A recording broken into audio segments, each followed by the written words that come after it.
Oh my goodness. Whew. You ever have one of those days? Today was one of those days.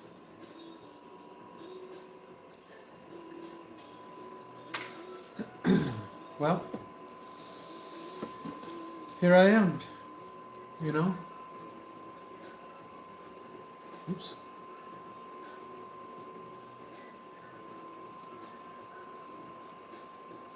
It's gonna do that.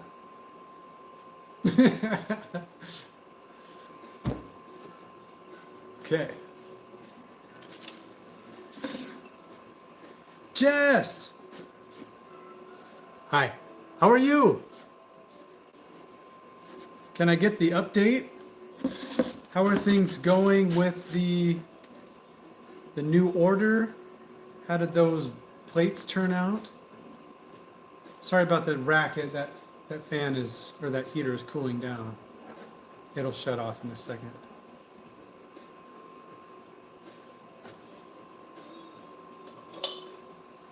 Yeah.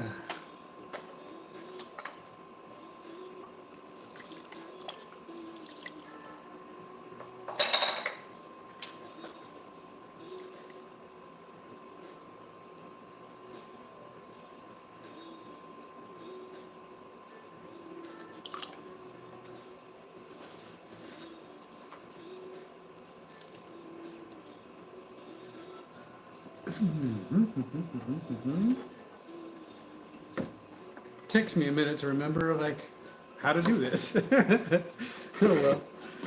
We made 6,000 of these. Still takes me a second to remember.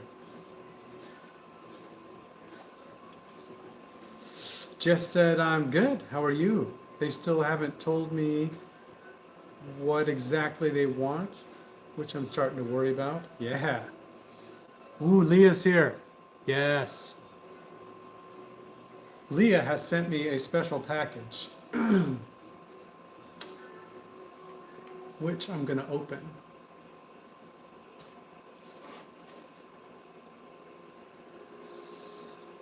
Right now.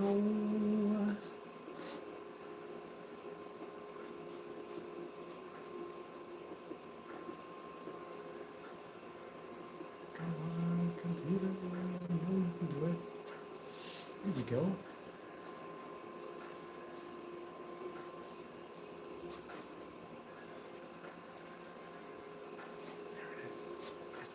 Yes. Okay. Oh, it wants me to sign in. That's funny.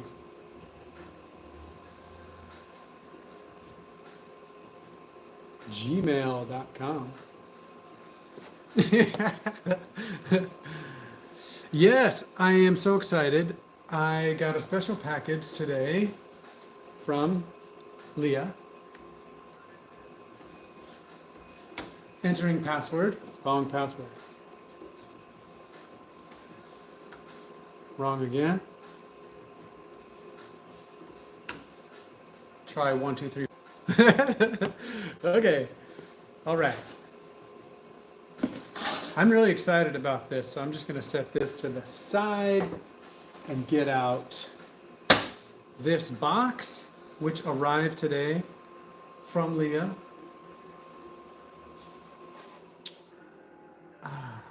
That fan turned off. Anyway, here we go.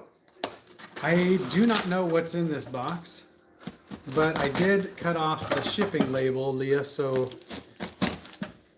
you know, no private information. Very excited.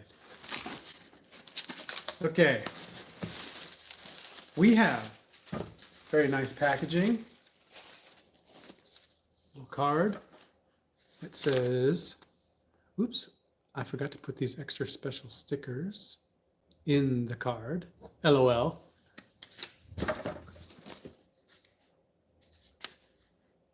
It's to Joshua and wife. She is not here, but I'll share whatever we find in here. I'm thrilled. What is in the box? To Joshua, hope y'all are well. I am genuinely so happy to be a part of your community online. Getting to know you better and being able to call you a friend, it's always a pleasure to conversate with you and watch you work. You're a genuine, kind, and very special person. That's so nice. I'm glad to know you. Of course, included gifts are for you, but also I threw in some goodies for the wifey.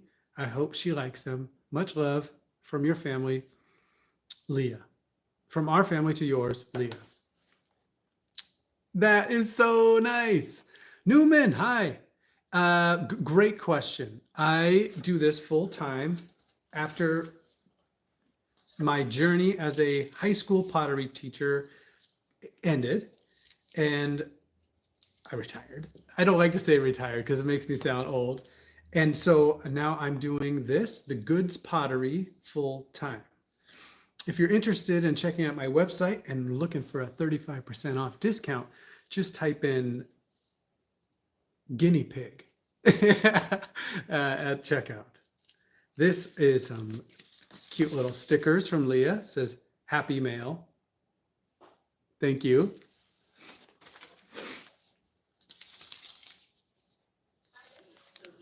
It says, don't worry, she won this.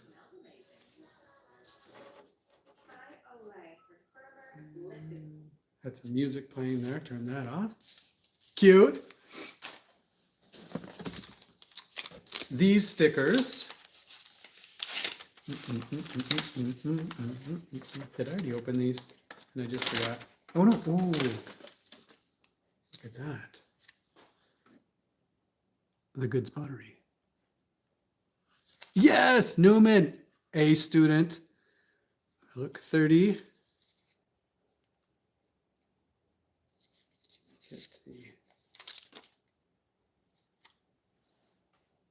You know what? I think this should go right here. That way it's with us. Les Goods Pottery. Love those stickers, Leah.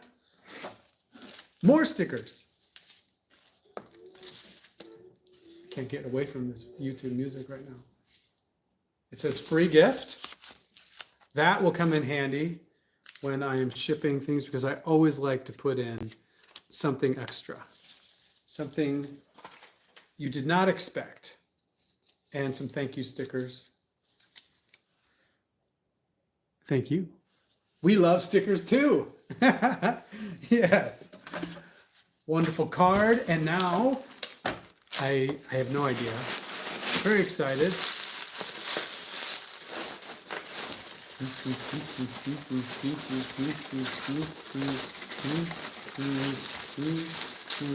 Please handle with care. Do not jam, push, or squeeze into mailbox. Ooh.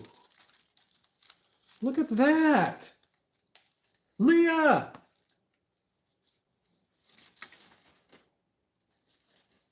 It's awesome. Yes. Yes. And it's so cold in my garage right now. Thank you.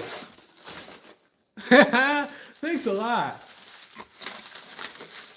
And there's more. Josh and wifey. Is this PG rated? Yeah. Use my newly sharpened trim tool. Ooh.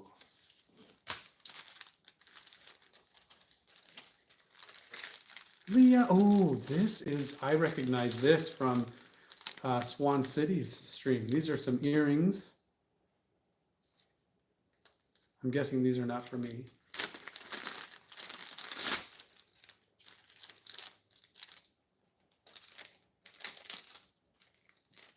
Oh, they're so cute.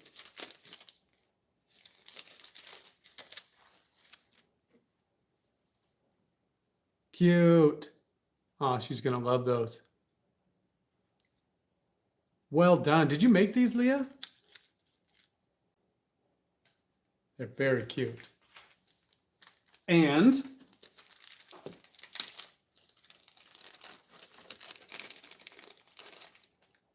Wow. Handmade. Thank you, Leah.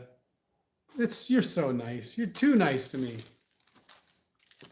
And I will say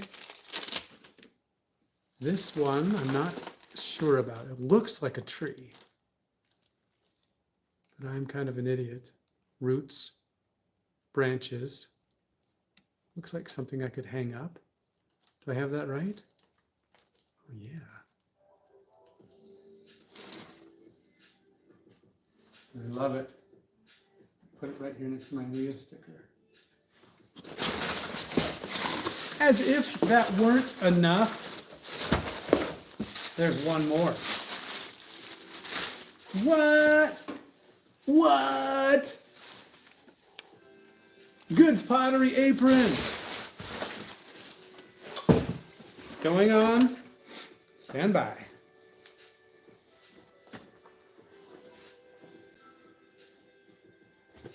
Mm, mm, mm, mm. Upgrade.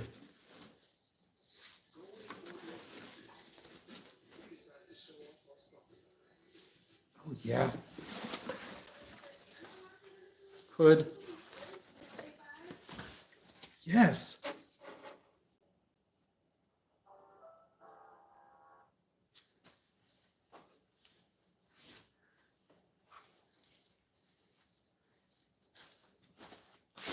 Oh, this is awesome. Leah, thank you sincerely very much. I love it. Thank you. Yeah, Newman, Leah is just one of those people that you meet and they kind of make you want to be a better person.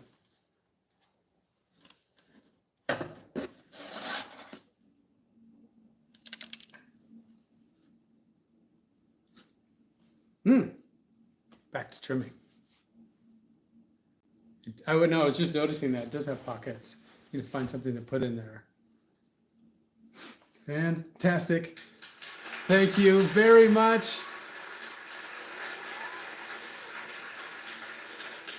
Yes.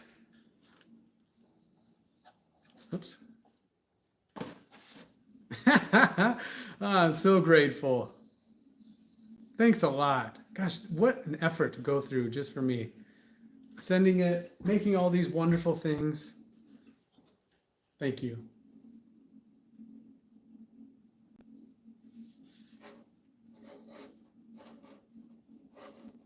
Oh, I see.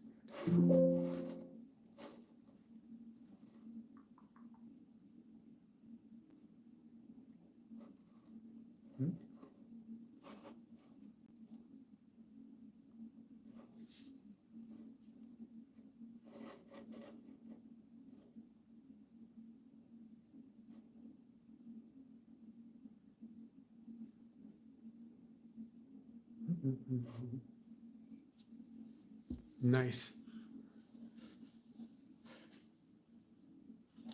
Newman, where are you from? And what do you have going on this Friday night?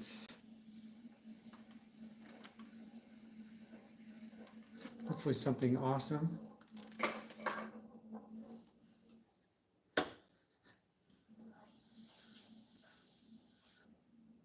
New hat, new apron.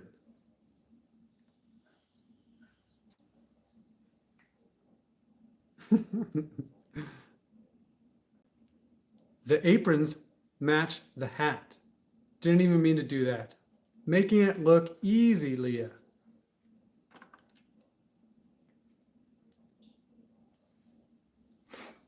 Newman said he's from Europe.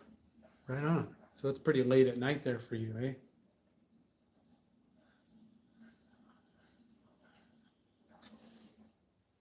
What's going on with this thing?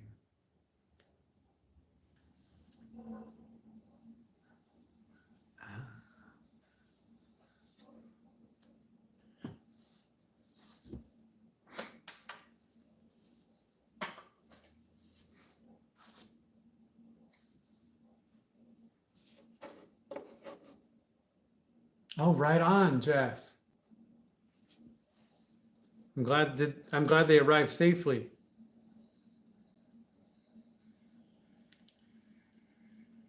Yeah, the green is definitely the newest version of the glaze and something that I'm like super proud of.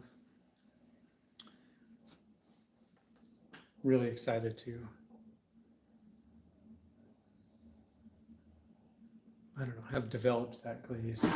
Took a long time to get the chemistry just right.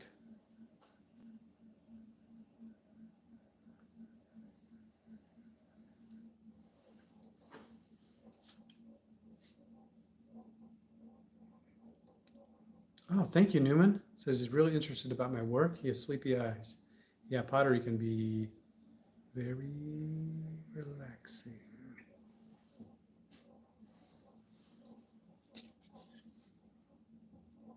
Picked a nice dark one too, which I love. Yeah, that's that new copper green. Special toy killer. Thank you, Leah. Says she loves my glazes. I gotta take my hat off. I thought it was gonna be cold. Not cold. But I will be tomorrow. It's gonna be kind of cold. So I will have that hat on all day.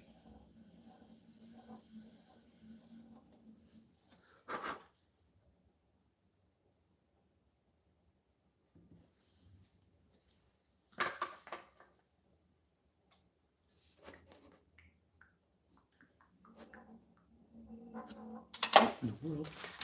I'm gonna leave that alone.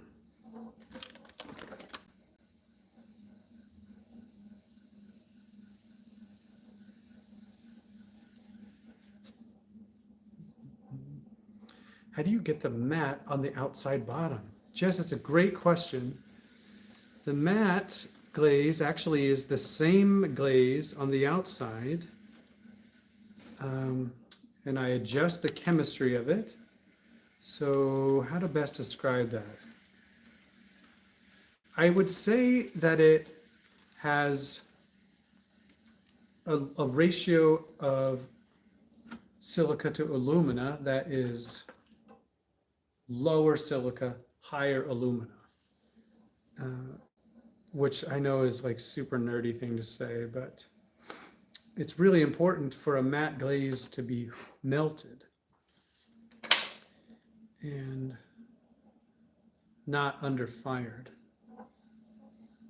So yeah, that's basically it. We just adjust the chemistry down.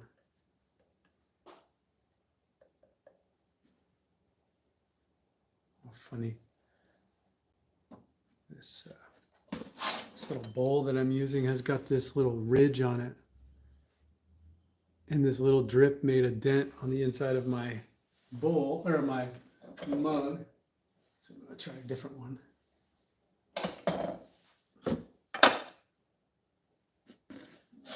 Let's see if that does better. Oh, yeah.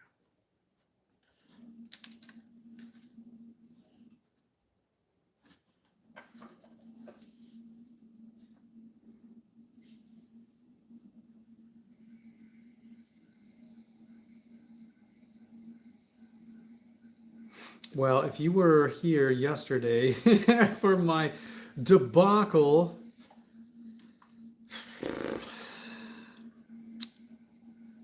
I think I have salvaged the interview with Joel, Cup of Joel, and I am going to post that tomorrow morning, or tomorrow afternoon, really. So if that is interesting to anyone, that will be around tomorrow. Cup of Joel, if you don't know, Cup of Joel is a guy who started streaming the first day he was ever on the pottery wheel. I mean, the foresight, to think about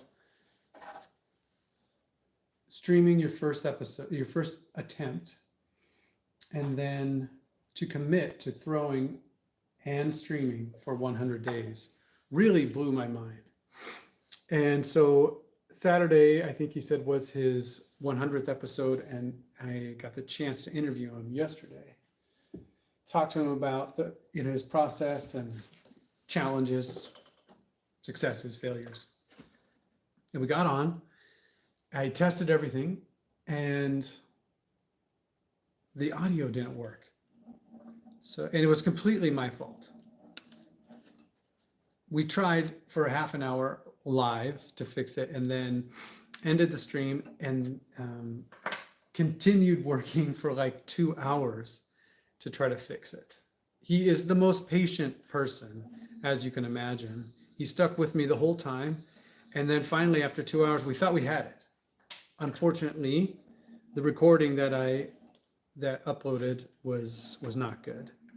His side was okay, but my side was junk. So I spent all day today trying to salvage it, and because he deserves me to show him that respect of at least being able to post something. I mean, it's my second attempt, and thank you, Jessica from JM Clay, for being my first guest. That was a lot of fun. So anyway, that long form video will come out tomorrow. And if you get a chance to have a look, I welcome any feedback. But it's cool. He gets in there and he talks about, what it's like to deal with trolls and what a streaming kind of commitment, what kind of an effect that has. And it was just really insightful and candid. And he did an amazing job throwing and speaking about his work. Oh, yeah. Yeah, it was, to be honest, Jess, I had been thinking about how could I, be more engaged with our community. And that first chance, to interview you happened so organically. And then things have just continued to kind of develop from there. I'm really excited about the chance to possibly interview Ben Wolf from Ben Wolf Pottery.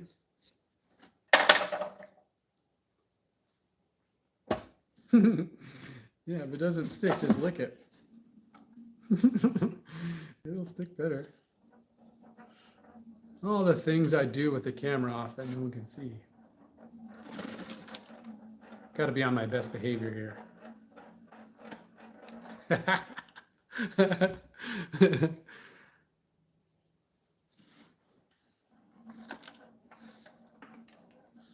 Newman, thank you very much. Yeah, we have a goal of getting to 1,000 subscribers, and so every single one is greatly appreciated. So I'm super grateful, and I promise not to spam you or do anything rude.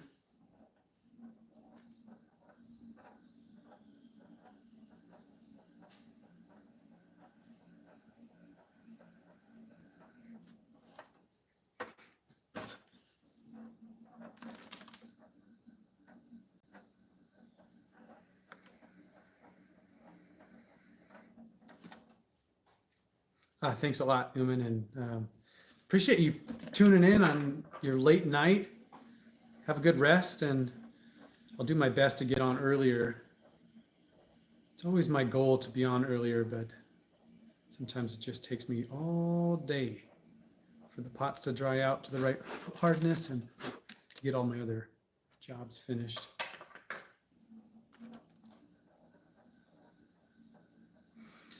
Leah, did I read that right, that you've got a bit of a storm coming in?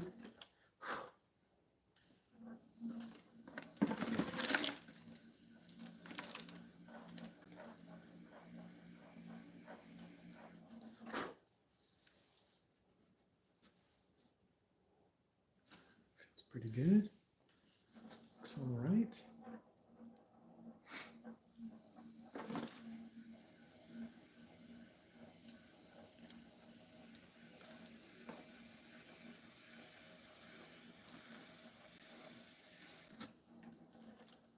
Oh yes, tomorrow it's going to be a nadir outbreak. I'll be live at some point. Well, I'll tune in for that. I think it's going to rain here. It's been raining here, flooding. But we're West Coast. I think that's what's headed your way is all this mess.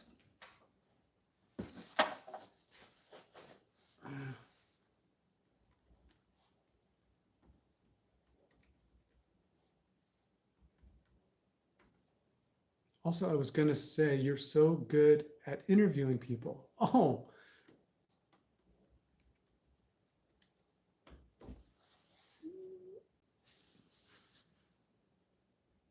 I've been thinking about how to tell my story of recovery, and I know I don't do pottery, but if you were ever interested in talking, oh, I would love that. Actually, Leah, tomorrow I'm going to post a video.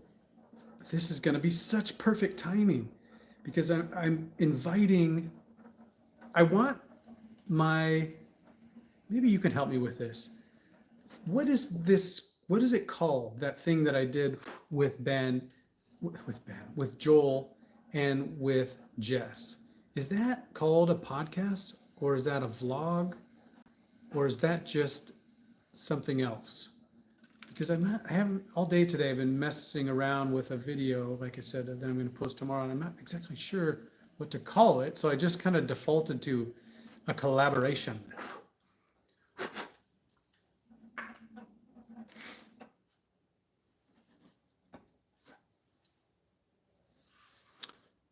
About that may be a fun and interesting way to tell my story. Yeah, pottery cast, vlog, maybe. Yeah, all right.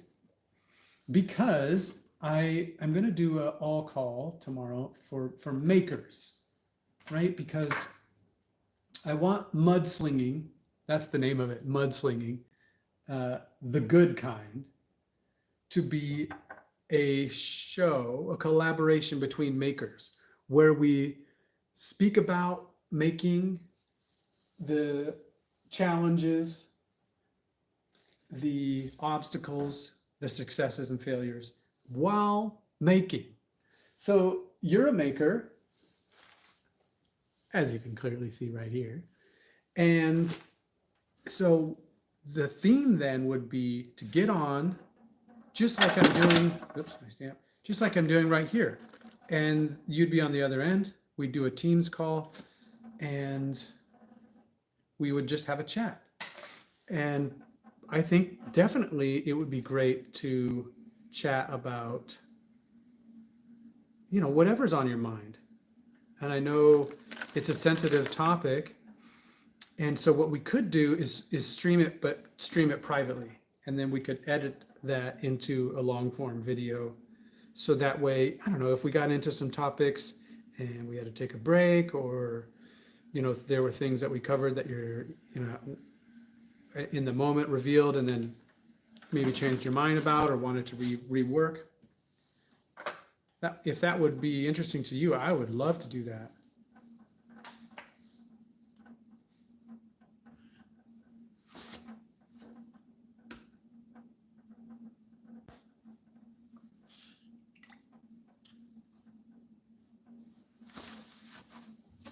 My computer is having a nervous breakdown.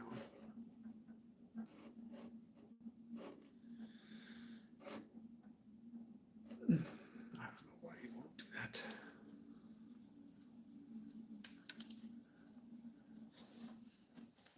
But I'm not going to worry about it. No, it's not a sensitive topic for me. I'm an open book. No question is too private. When it comes to recovery, I keep what I have by giving it away. Well, then I would say we should put something on the calendar. Leah, do you have, well, of course you do. I've seen your streams. So I guess the only other question is, when do you want to do it?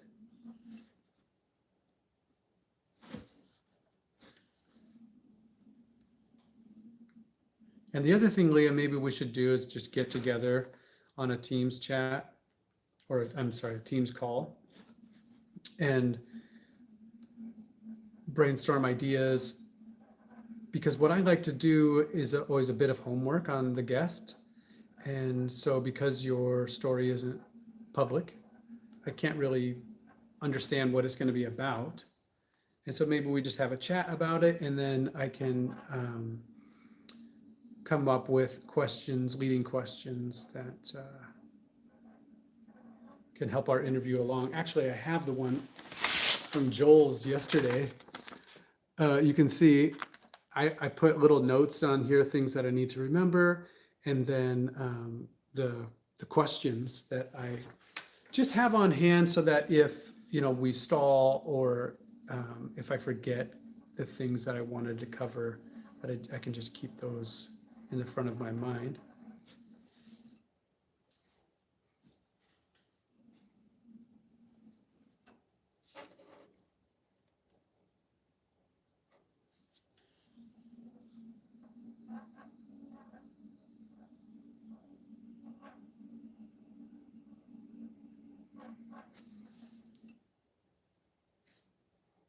The Goods Pottery has been streaming for sup time. I'm gonna have to fix that. And Leah said, sure. I'll send you my number and we can chat. Yeah, we can do it through email too, but your number would be great, and I'll give you whatever you need. I could even repost the video on my channel. That's great, if that's okay, with full credit to you, of course. Like I said, I've been wanting to tell my story, but it's heavy and hard to know where to even start. Well, then I think all that really means is that we just need a brainstorming session, that we need to talk about what it is you want to talk about and come up with an outline for the topics you want to cover. And that's kind of some homework that you could bring with you. Leah, really is some notes about where you want to go.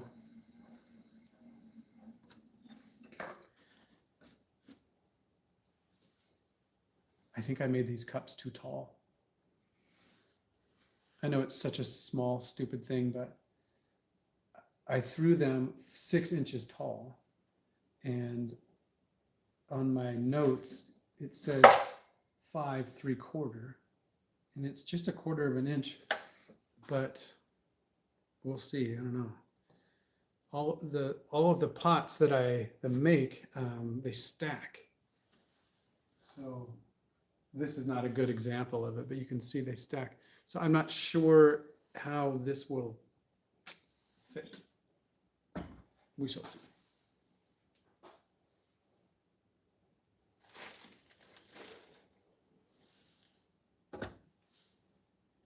I got one too many mugs over here. I'm going to do a shuffle. Oh, stack them on. I was just talking about stacking. Stack them.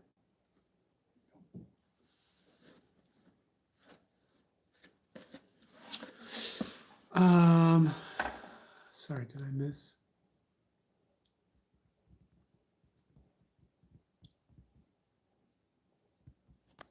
Yeah,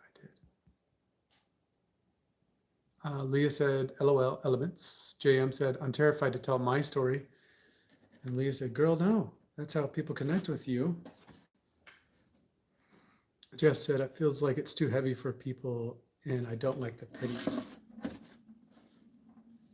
Yeah, each of our journeys is, it's like you said, Leah, what we give away, we get to keep in some ways, but what you can't plan for is other people's reaction.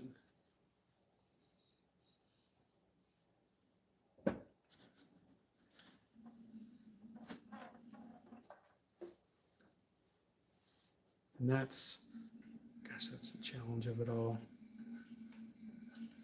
Leah, do you have some work that you could do while we chat? Making some earrings or doing the crochet? Is it crochet or are you knitting? I have some experience doing crochet. I've made about 12 hats, and I have to admit, not very well. But I had a really good time doing it.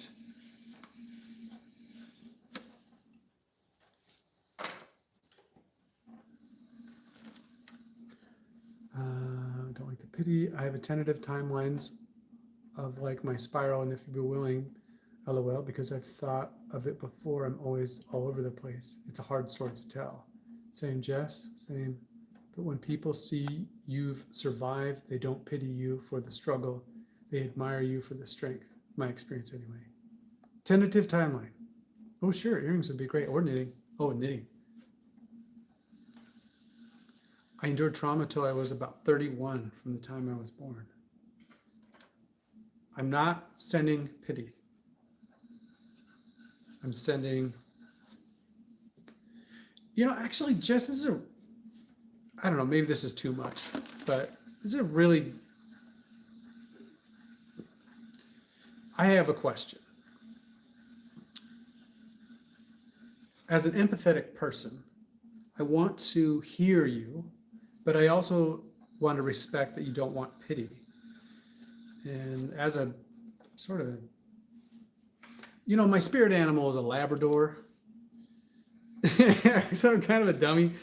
But what is the correct, or what is your preferred level of support from someone, when you tell your story? Like, what can I communicate to you to let you know that I care without projecting pity? And maybe this is like too fine of a distinction for me to understand, because what's the difference even between empathy and pity? I may have just uncovered an unanswerable question.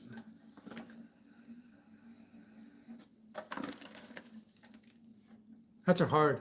I've just made a lot, maybe 60. Whoa! That's a lot of hats. Just, I would suggest sharing when appropriate if you feel the need or desire. Whoa, pay attention to what I'm doing.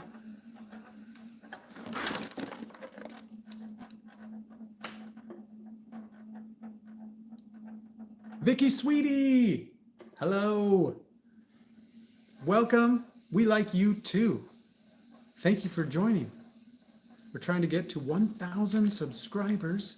So if you care about and want to see pottery and interviews with other makers, we're working on a vlog, I think we're going to call it, called Mudslinging, the good kind, where we get together with other makers, talk about making.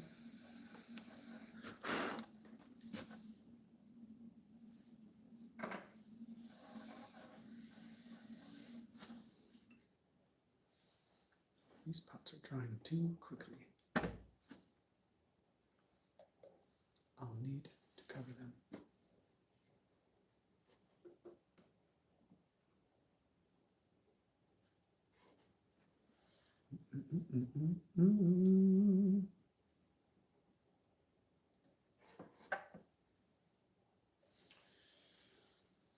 Okay, let's see. I'm going to move some things. I have a little cart right here next to me, which has a bunch of stickers on it right now. Thank you very much. And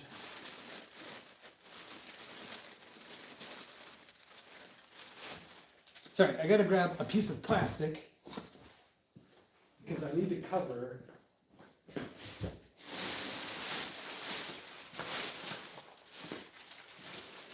cover the mugs.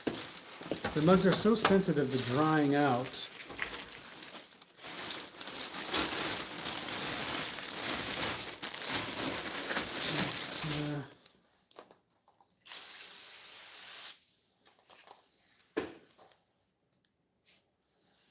I'll just get these over here.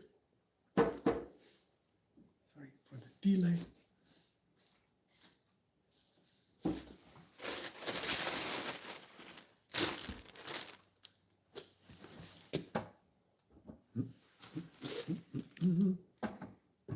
Oh, that one doesn't stack.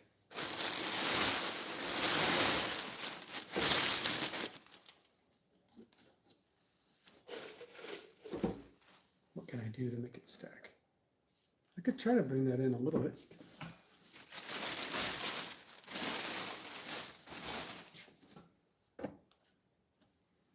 Let's see. What's the worst that could happen? Break. Oops.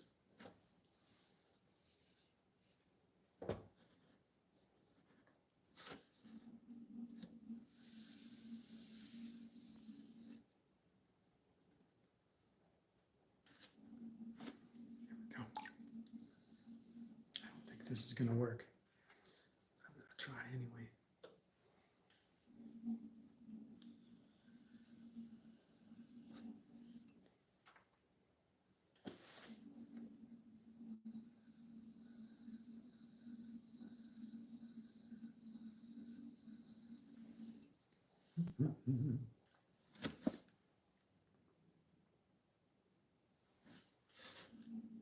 Yeah, Vicky, sweetie. Hi.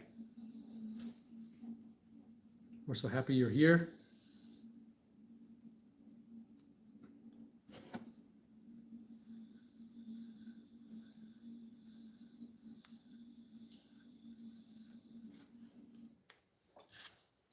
Where are you? I'm right here, west coast of the United States, California.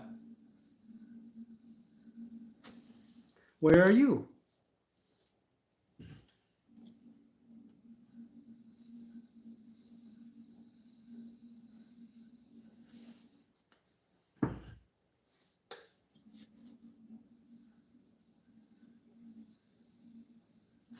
Okay, that's about as far as I'm going to push that.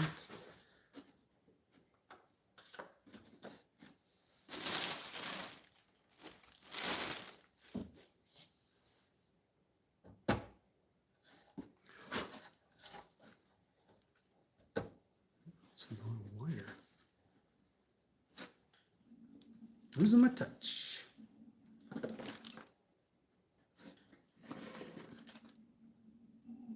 India. One of my closest friends. His mom lives in India. He is from India. I wish I could tell you where.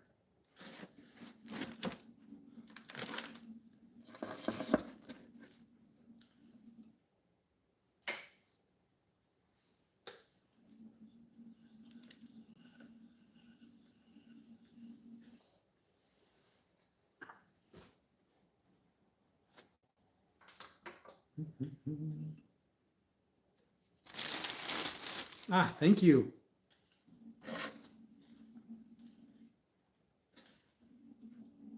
Come on, get on center first, then turn. There we go.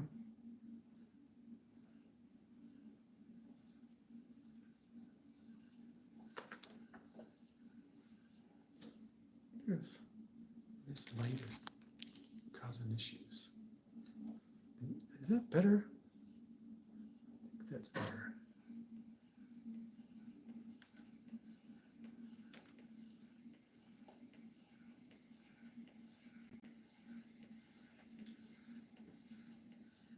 Vicky, sweetie, do you have any hobbies? Do you do pottery or make hats? The reason I ask is a good friend of mine today, Leah, sent me this hat.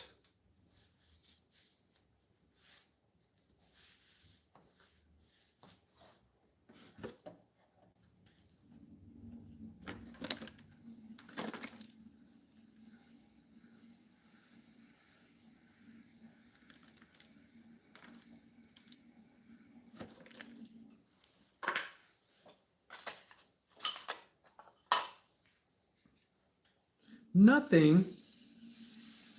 Well, I'm glad that you're here.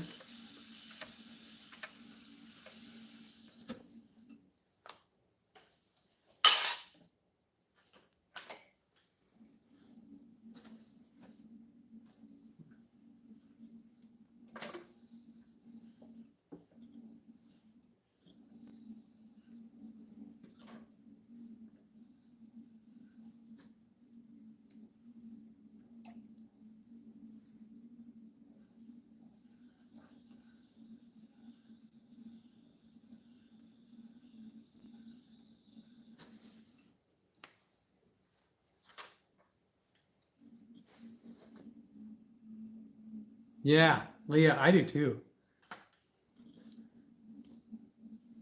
And I wear an apron every single day, so it's something that I'm gonna get a ton of use out of.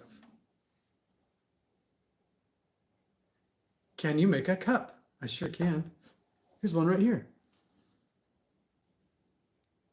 I'm gonna add some handles onto this later and make it into a mug.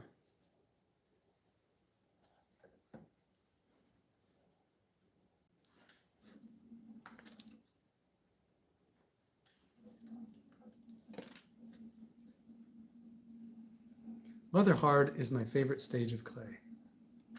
I just love it.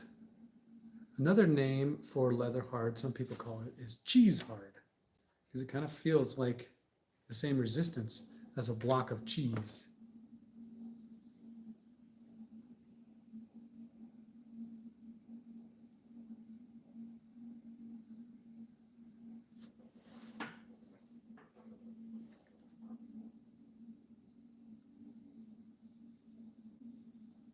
This hat has amazing insulative powers, Leah. My head is hot already. Vicky Sweetie said, not this, a small one. I'll tell you, Vicky Sweetie, I have a small problem where my fingers are like sausages. So it's very hard for me to make small pots. About the smallest thing that I make in my catalog are these bowls. And you can see they're about that big. And that's about as small as I can do it. And I can't throw them one by one. I have to throw them off this big mound of clay.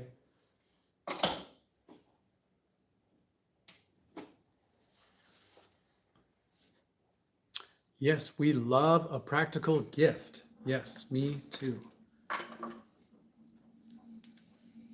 And it's so perfect. Wintertime, wearing hats. Aprons for potters. Now I realize why and how Jess got her apron was from you as well. And her earrings. And Nick had a hat on. Holy smokes. We're going to have to get together for a group photo.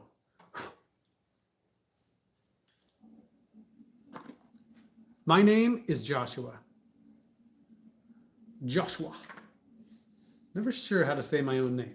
Is it Joshua or Joshua?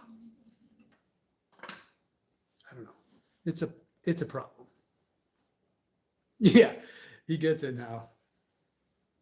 I'm not smart. That's true.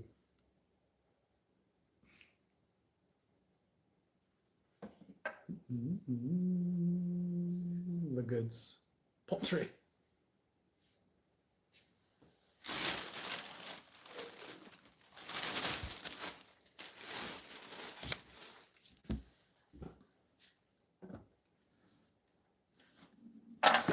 Well, I only have one of those, can't break it.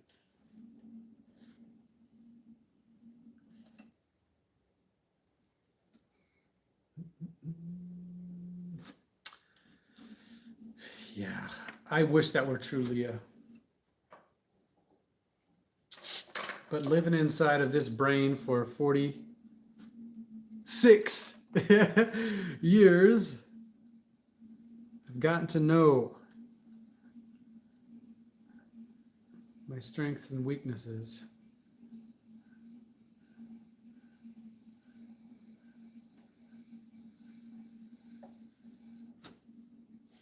Trying hard, strength. Overdone strength.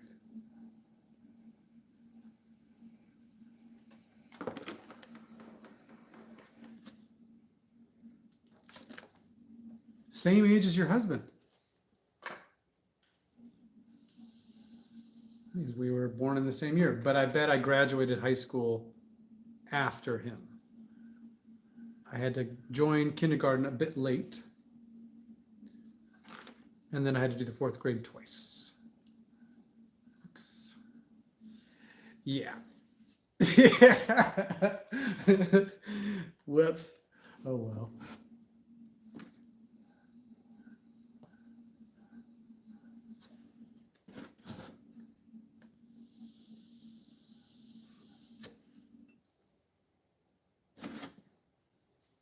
Joyce Watson.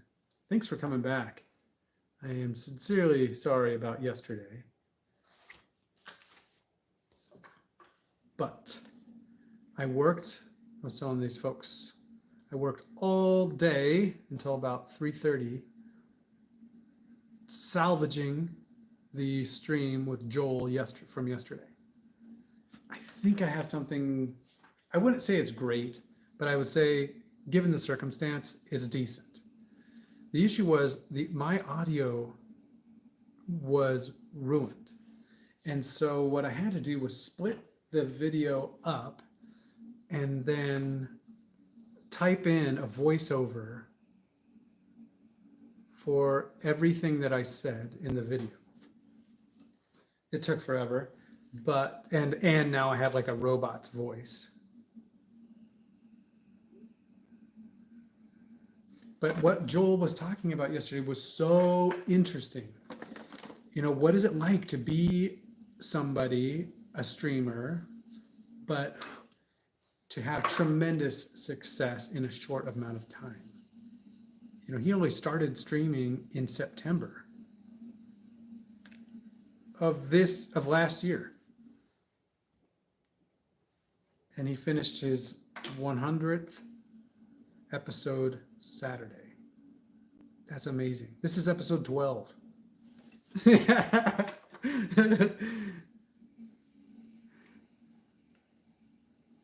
So that'll come out tomorrow. So if you're hanging about on Saturday, not doing anything, you might check out that video.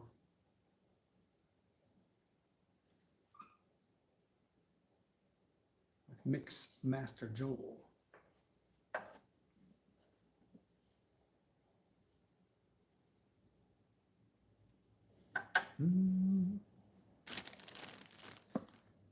Sometimes academics means nothing. Charles Paul!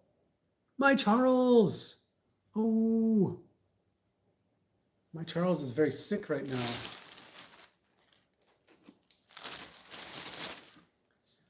And I am so happy to see you.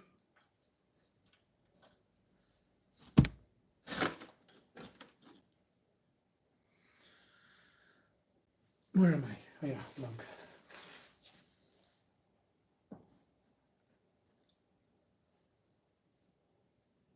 Yes, my Charles.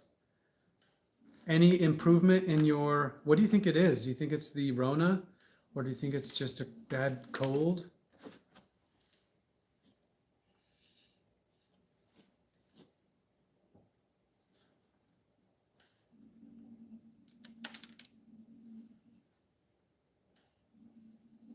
Wendy's at some kind of a spa tonight, so you should definitely hop in the hot tub again.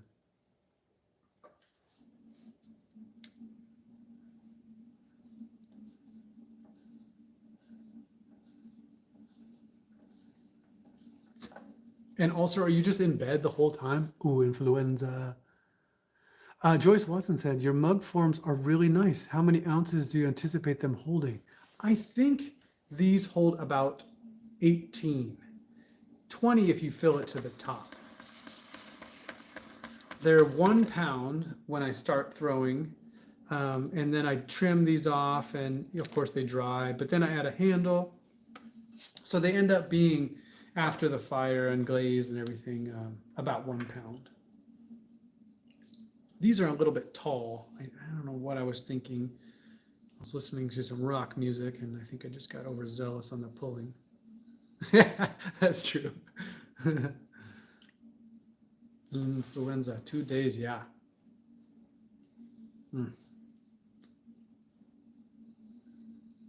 And Charles, you don't do anything halfway. When you get sick, you get all the way sick.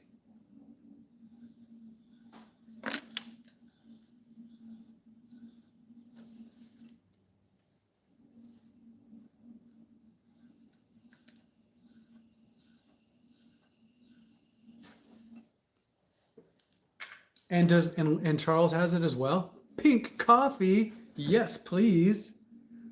Hello.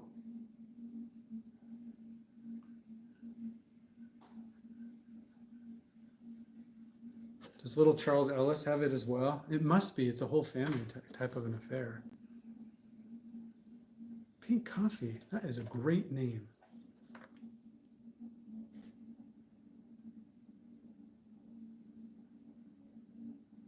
Why is that lump there?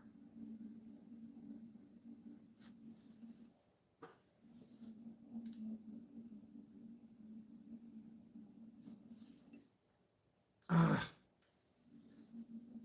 that must break your heart to see little guy sick. He doesn't know. He's probably miserable. Oh man, my heart is breaking just thinking about it.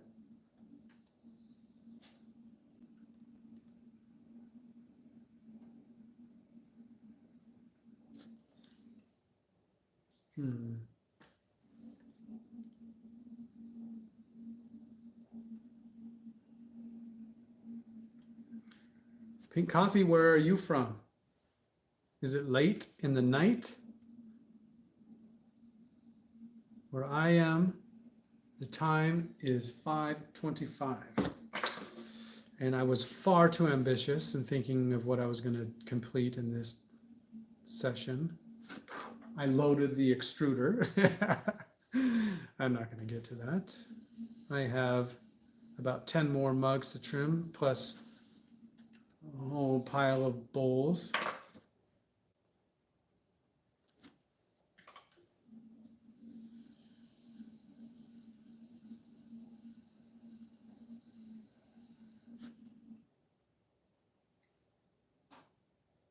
Fill me in on what you making. She is from Trinidad.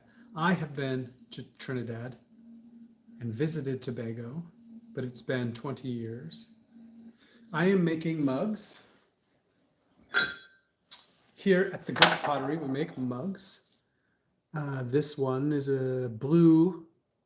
It's got a matte surface on the outside, but gloss on the inside. Oops. The Goods Pottery. So we make them in blue, and we make them in, thank you, green. And we make all kinds of other things, bowls, mostly, little bowls like that. Lots of this like drippy, surfy glaze. Working on plates. I think I've got it sorted. But there's this interesting thing about plates and the color of your plate that affects your appetite. For example, if you have a red plate, I don't know, this might be a whole bunch of hooey, but what I've read, an actual like what appeared to be scientific paper, was that red actually curbs your appetite and will make you eat less. And that in general, food appears most appetizing on gray and white. So I am working on making gray and white plates. But the challenge is how to make gray and white plates look interesting beyond just, you know, the white IKEA plate. Oops, did I break it? Maybe not.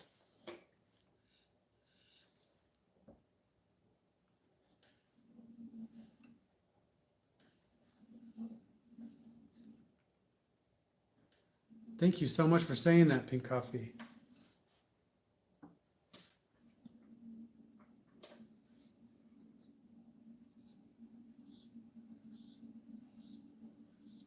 Yeah, this is my favorite stage of clay, cheese or leather hard. Why this thing find its home?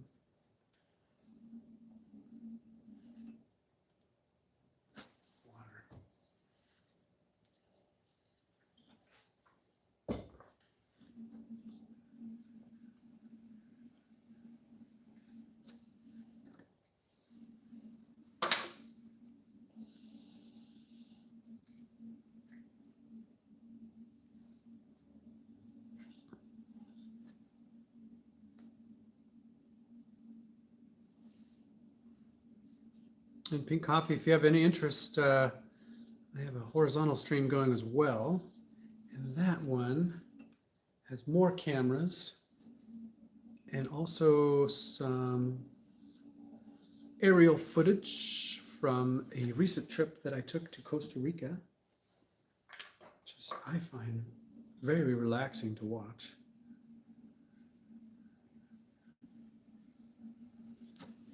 Same channel, the Goods Pottery.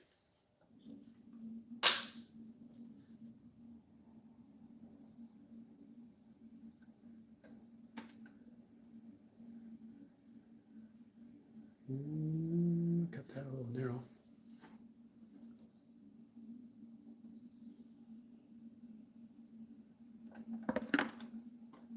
"8:30 in the evening for Trinidad."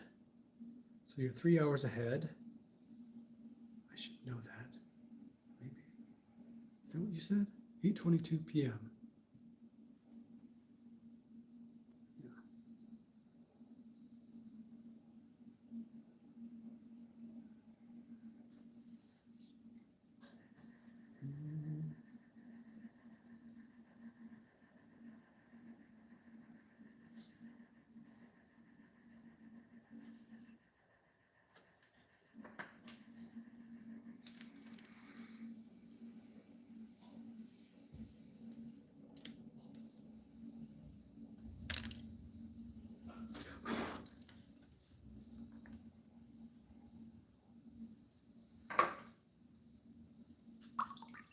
Still here driving.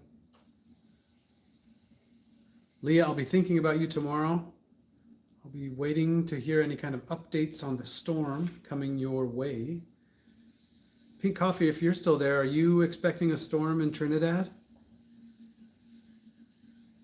We've had several days of heavy rain here on the west coast of the US, and I am under the impression that it's headed east towards you all.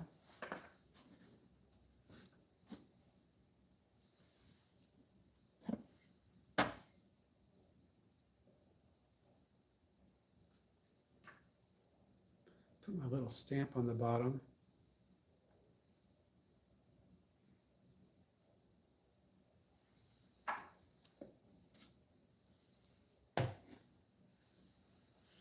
From the Goods Pottery.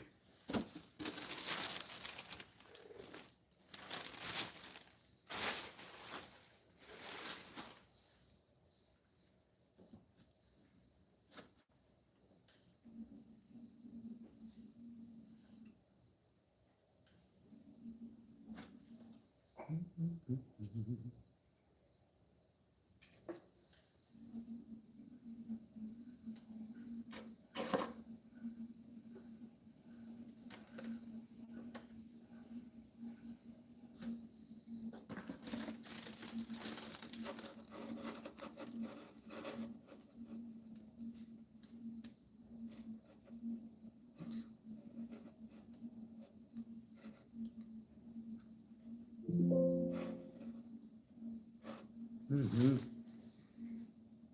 Yeah, that was a cool spot.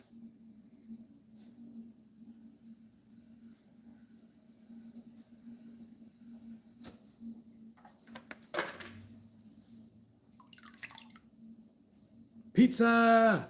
I'm on a bit of a diet, but it's going very well. So no pizza for me, but I love pizza.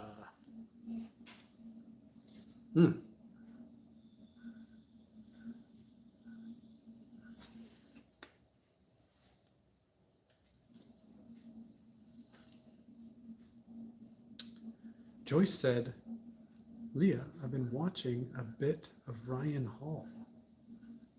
Ooh. Looks like things are rocking and rolling in Missouri right now.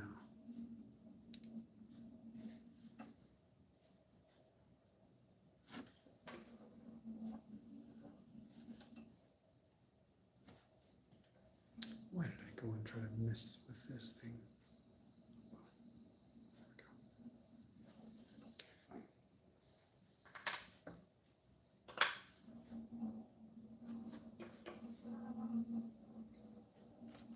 Yup.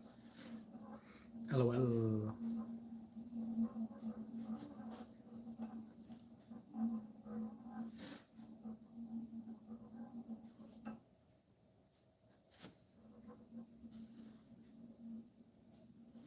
Hail, tornadoes, rain. Yikes. I don't like any of those things.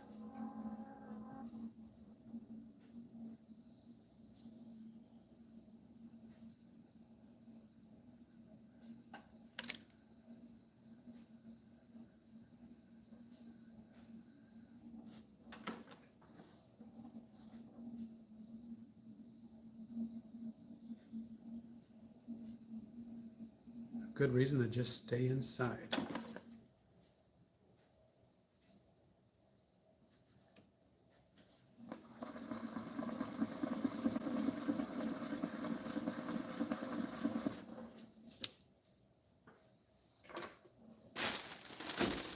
Get this music back on.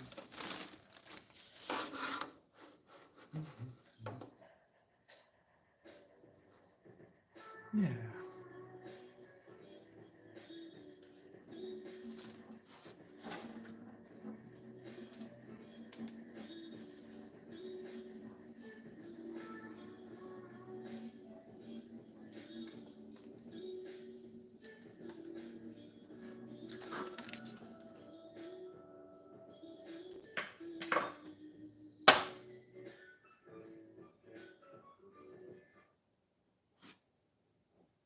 What world?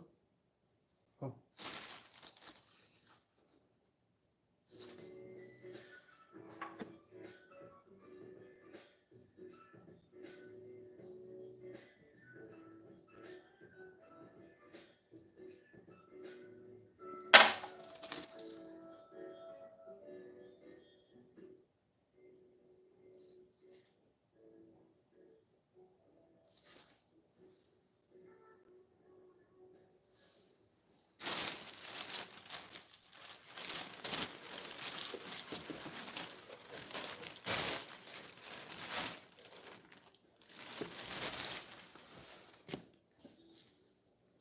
Thank you, Pink Coffee. Yeah, it is a labor of love. I always say about myself that I make good pottery slow. Still, I think some weeks I make only 50 pots, some weeks 100.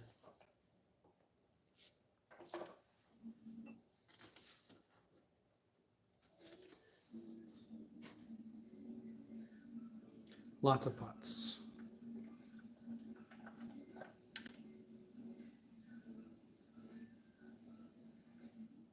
And I'm happy to not be throwing them away anymore.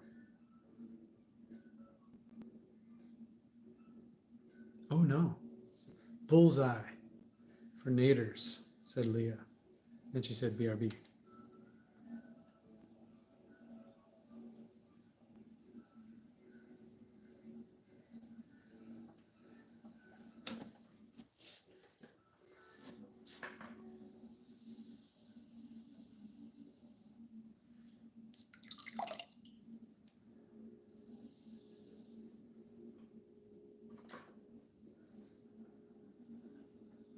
Bullseye for naders. Gosh, I will be thinking about you tomorrow then, Leah.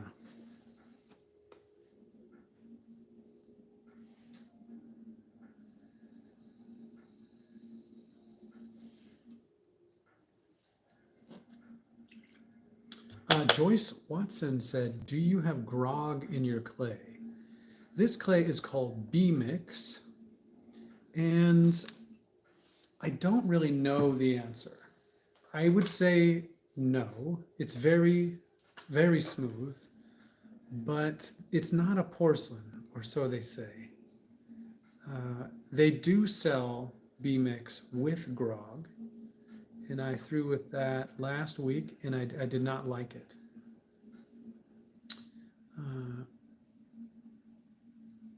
Because I'm doing a single fire here, no bisque, So I make these pots and I add the handles and then I let them dry out and then I put the glaze right on them.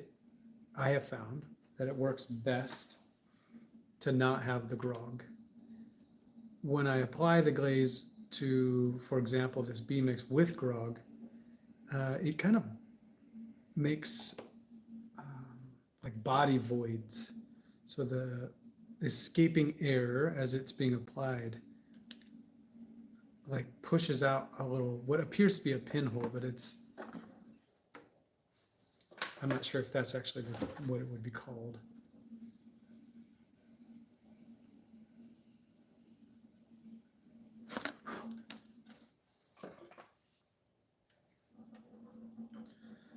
Joyce, I know that you're thinking about starting things up. Do you have workable clay in your studio right now, or is that something you're going to need to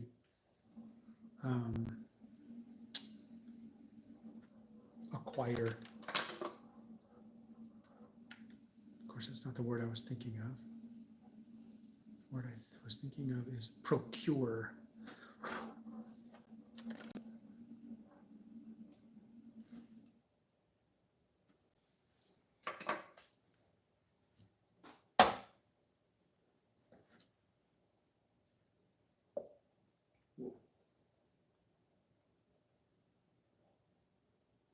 Oops.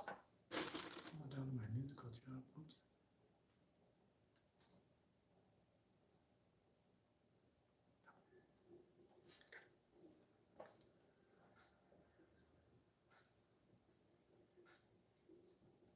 Ooh, got the dreaded double stamp. Double. Joyce said, no, not right now. My clay is very dry and hard. Yeah. That's something that I deal with as well, because if I could have my way, it wouldn't do that, and I could just go and buy as much as I could carry in my truck. But then it dries too much. So I usually get about 1,000 pounds at a time. Last time I think I got 800 pounds. Don't know why.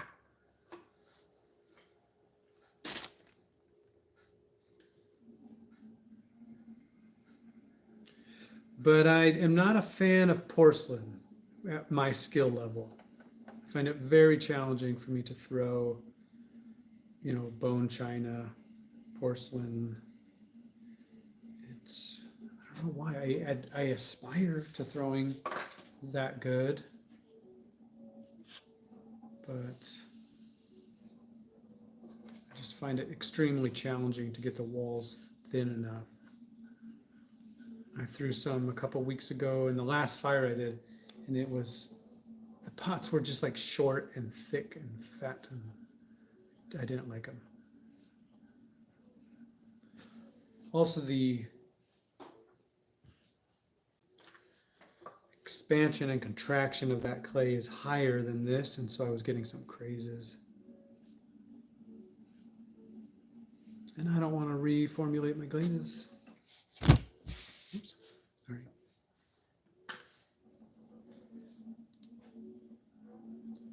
Joyce, how far away is your clay supplier? Mine is up in, it's right by Los Angeles.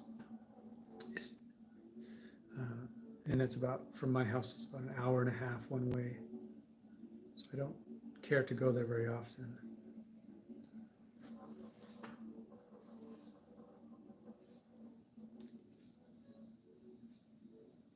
Also, Joyce, I can't remember, do you have a kiln, or are you firing at a community studio? Or would you? Got too many questions. Sorry, I'll be patient.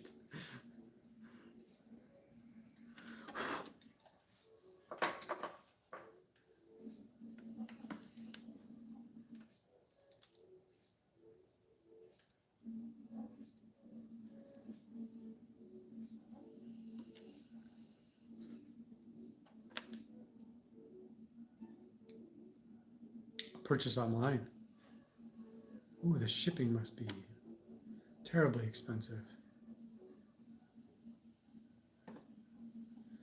I mean, as it is here, I pay about $1 a pound. Ugh.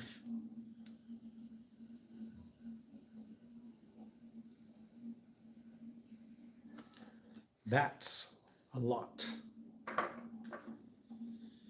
So I use a pug mill. Got a little Peter Pugger. And everything that's not a pot gets turned back into usable clay, except the clay that goes down our reclaim, which is a reclaimed sink. I just found that I can't recycle that as well because it gets all kinds of like glaze mixed into, and I don't want to tint the clay. I want it to all be the same color.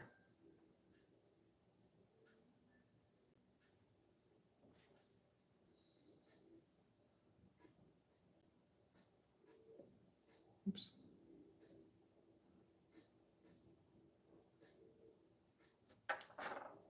My stamping skill is leaving something to be desired. That one's not very good either. And Joyce says, yes, I have a kiln. Cool.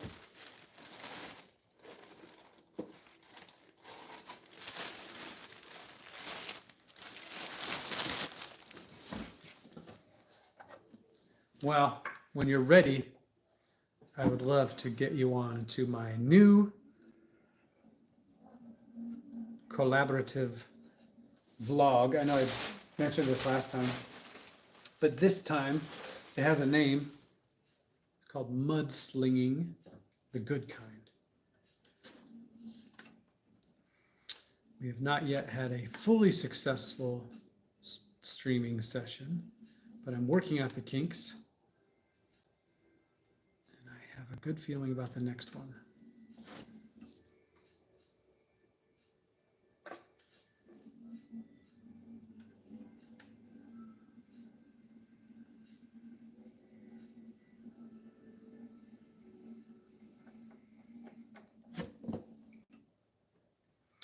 Joyce said, I drink my morning coffee out of a Frost porcelain mug I threw a while back. Ooh, I would love to see a picture of that. There is something wonderful, isn't there, about using pots that were handmade. Like that connection to the maker deepens our experience.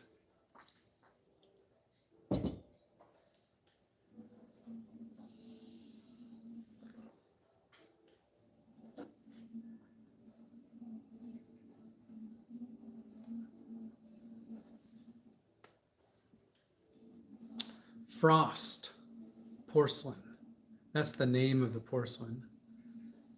What color glaze?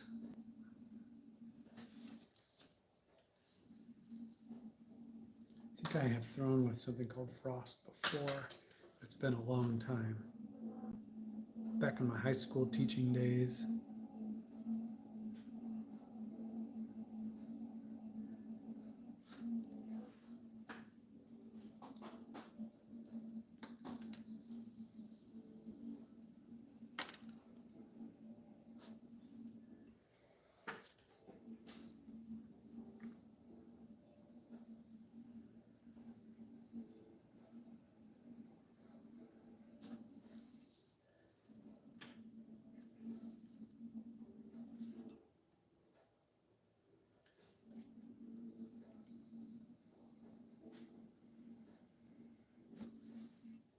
Amico snow and ancient copper. Ooh. Mm-hmm. So it's a white glaze. I'm just guessing by the name. And then copper, obviously, is a metallic. Or, oh no, ancient copper. So it's a green. I think I've used a recipe for a while that was called weathered bronze, which I wonder if that has a similar look to it. Green, high copper, and iron. Are you firing to cone 6 over there, Joyce?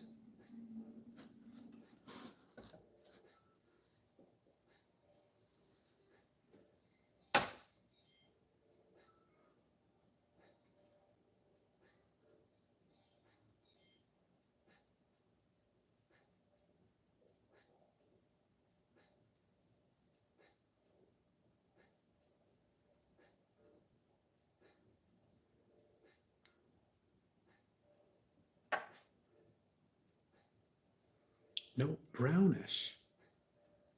Now I'm very curious. And she said yes to cone 6.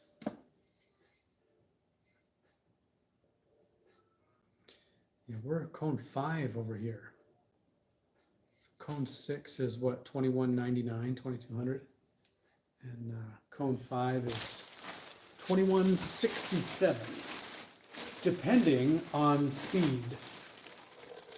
But I fire on my kiln. I have a Scott kiln, and they have preset firing schedules, and I use the firing setting medium, which I think in the last hour, or the last 180 degrees, goes at 100 degrees per hour or something like that. So it goes to 2167.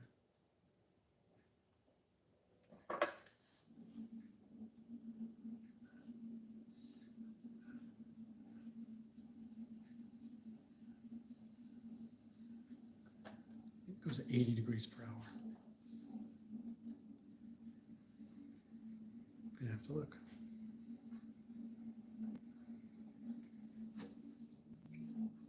I have an old kiln, so I use parametric cones. Cool. Yeah, the kiln sitter.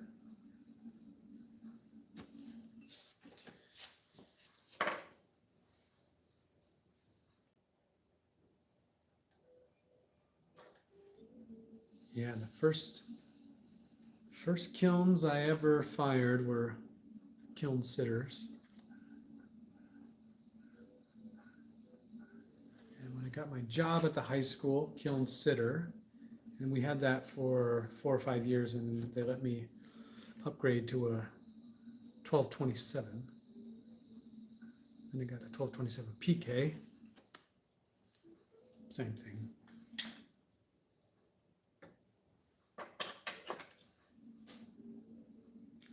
Now I have a 1227-3.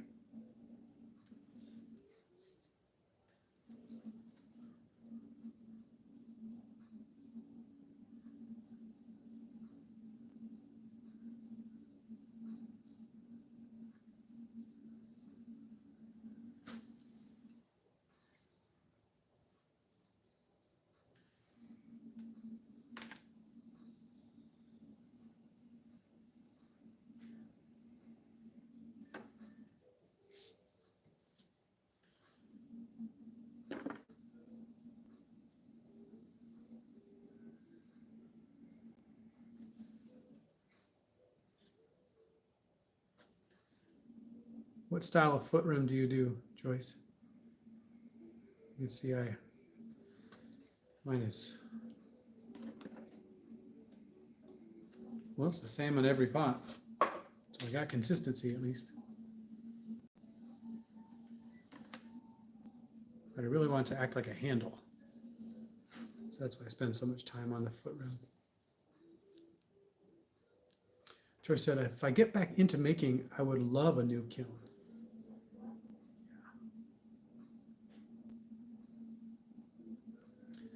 I love my electric kiln, and I want a gas kiln, but we honestly just have no space for it. But the other day I was perusing Craigslist, and there was a Guile kiln on there, the same one I had when I was teaching. And I really want it, but obviously there's no space here. But it would be so cool to have a gas kiln that I could do reduction firings and go to cone 10.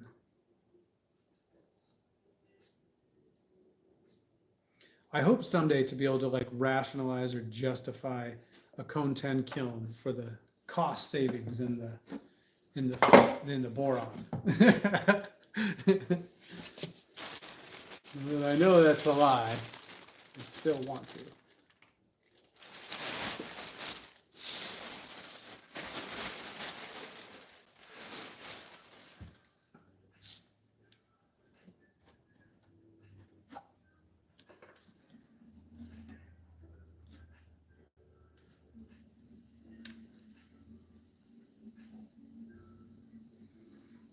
Audrey said she missed what I was asking.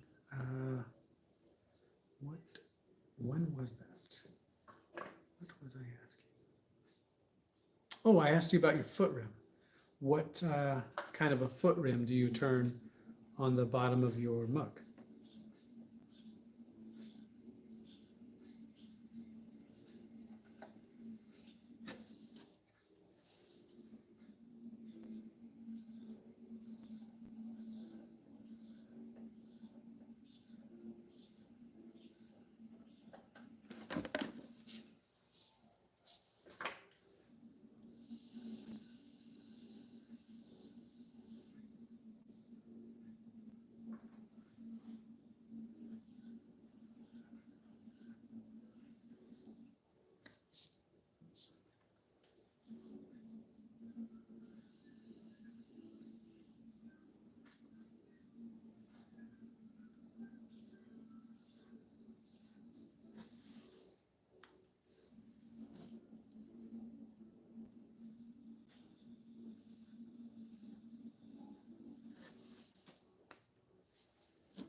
The mug I mentioned is just flat on the bottom.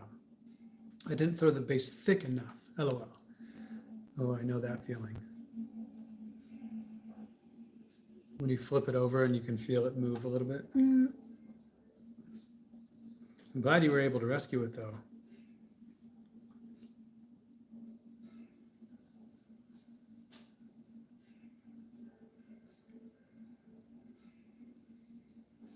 Whoa. Speaking of rescuing.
I just hold it with my left hand. Then I don't have to switch hands.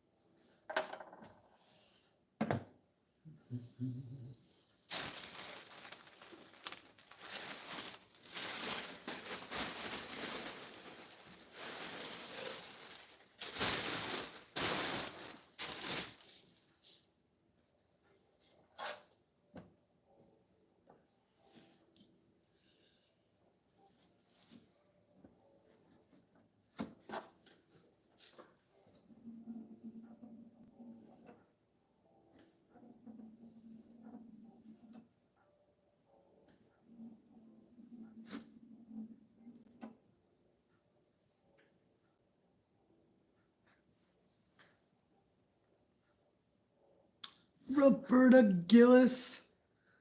Aunt Roberta, thank you for tuning in. Hello. Yeah. I'm so happy to see you.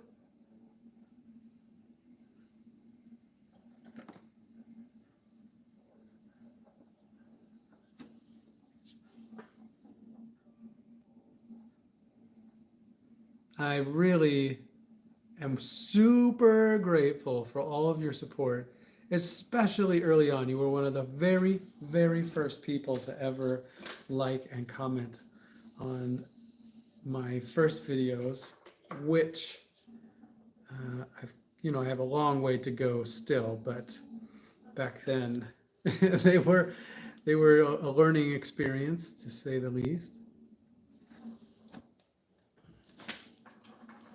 And we're really excited now to be making work that we don't have to throw away.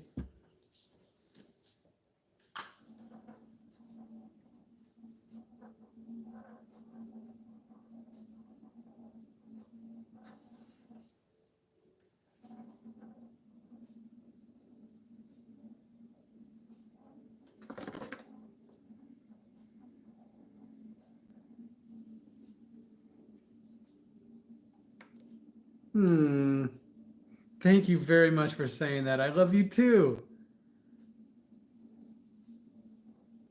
Yeah, there was a big gap between what I knew I could do and the time where I started to be able to do it. Maybe a year, maybe 9 months, or sorry, maybe 18 months. And whew, it was such a challenging time. After I quit teaching, a lot of my identity kind of got wrapped up in pottery. And so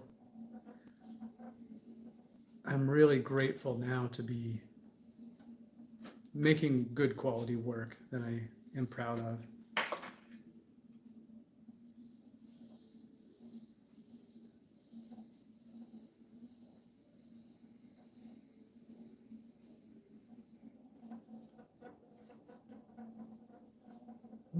Interesting.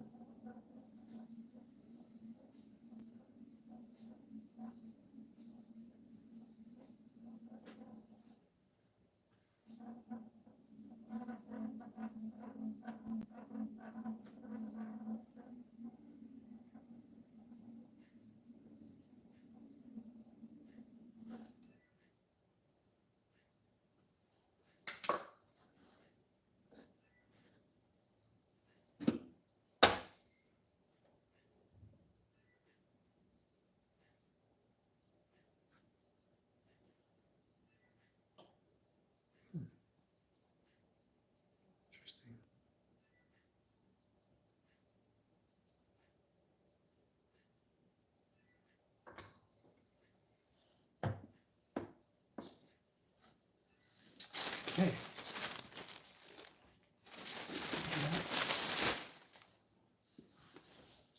12, 13, 14, 15 mugs. Now I gotta switch over to trimming the bowls.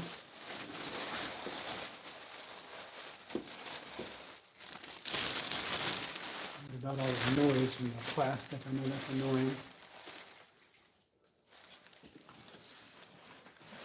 Use my old apron here and pull the top down. There we go.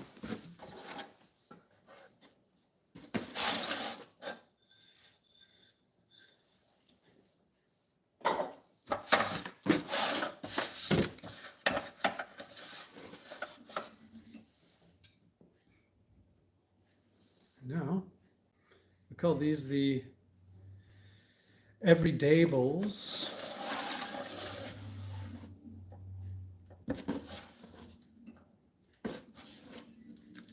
For, cereal or soup, salad. They're not so big.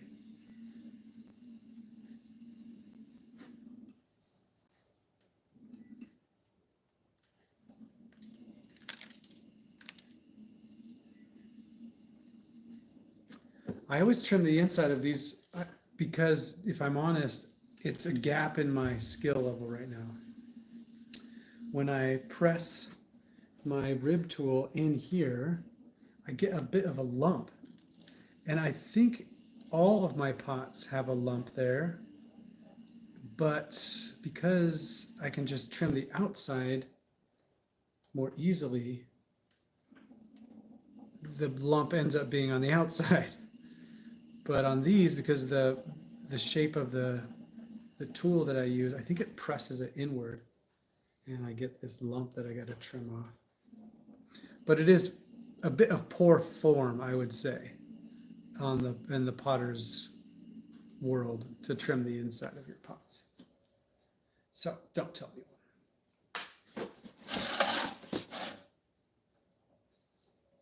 Mandy, Josh, I just saw your comment in the wild in another community. Felt surreal. LOL.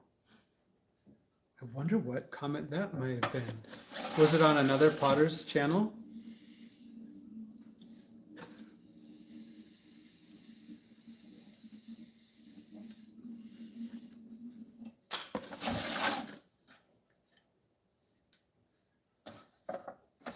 I was just thinking about you actually today, Mandy. I was driving around and I thought, oh, I'm going to go get that matcha. But I didn't, because I really want to get the one that you said, and I've been on a bit of a diet. And so I didn't get it, but I was guiltily thinking about you. I was like, gosh darn it, I said I was going to go do that, and I haven't yet.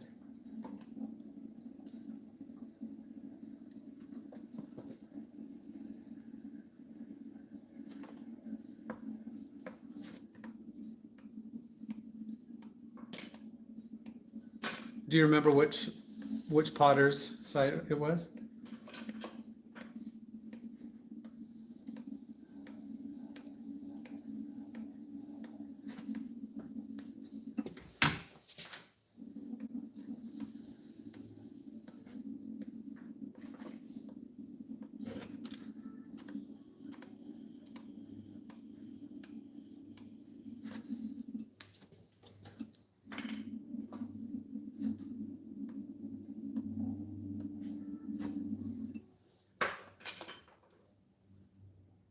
Was a channel called Tortoise. Oh yeah, yeah. He is basically one of my heroes. Not basically, he is one of my heroes. Everything he does is impossible for everyone else. To start with, he's throwing with the most challenging clay of all, porcelain. I would love to interview him.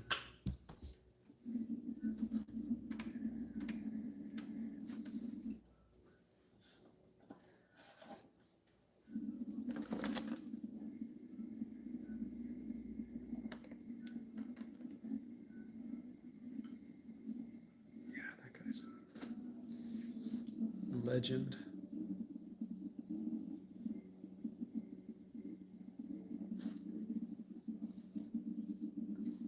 Leah's back.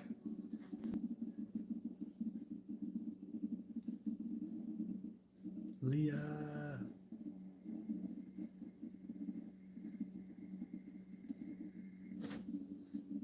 Technically, this is Leah's front. Oh no, that's an old pottery teacher joke. I've sworn those off.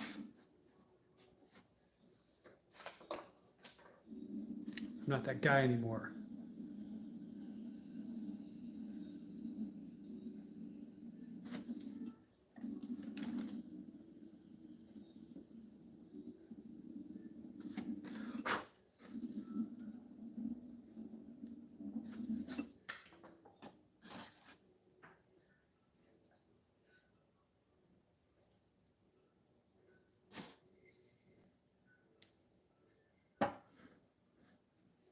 Don't tell anybody about me trimming the inside of these. I'll never live it down.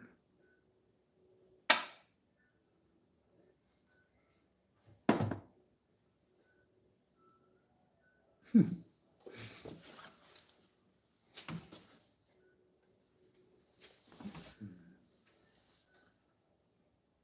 a stack. How about right on this board right here?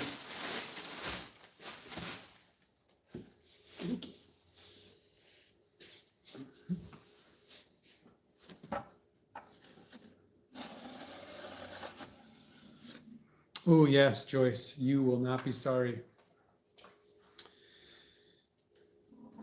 I've been watching Tortoise.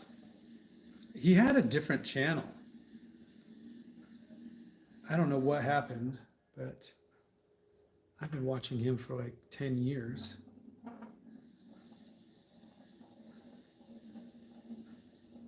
And I think the first time I ever saw his channel, I thought, I will never be able to do that.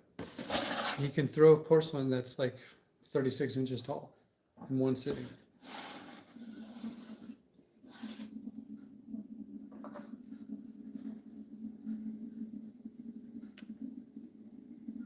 Plus, he's super, I mean, he's a handsome dude.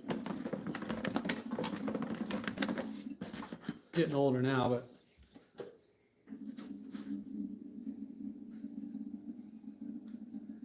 he used to throw with like a shirt, you know, like tank tops and stuff on. Big arms.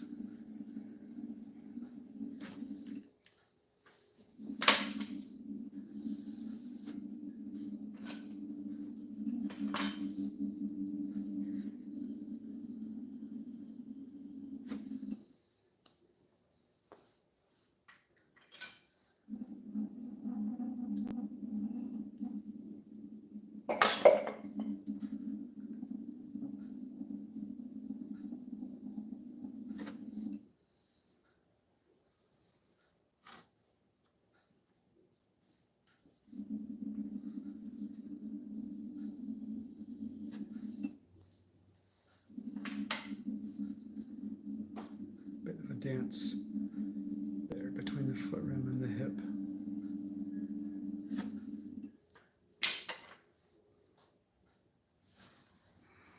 I will not allow you to go to downfall yourself like that, Josh. You will get there. Look at you, man. Oh, thank you. Yeah, one of the biggest reasons I can't or won't is because I never try to throw that tall. I think when I was a teacher, you know, I had access to kilns and it didn't, I could throw bigger work and fire it.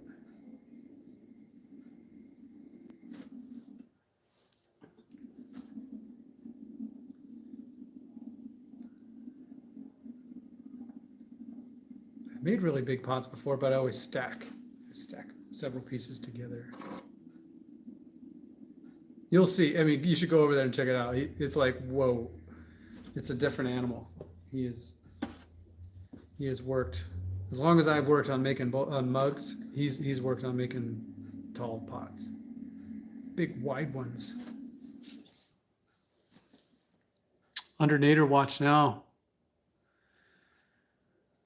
I'll be thinking about you. Stay safe.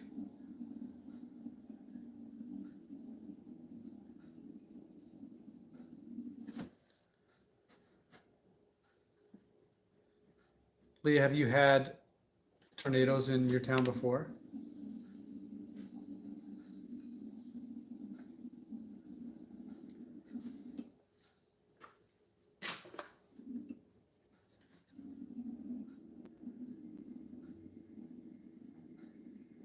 Oops, I think that was too thin.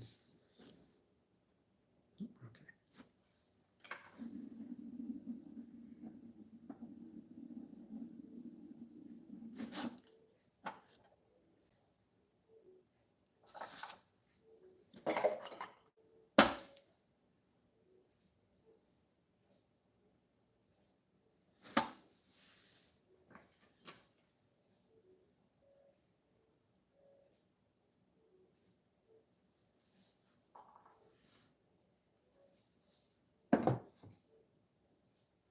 Jess said, off to bed. Have a great night. Thank you, Jess. Lee said, oh my goodness, yes, I've even seen one many years ago. Terrifying.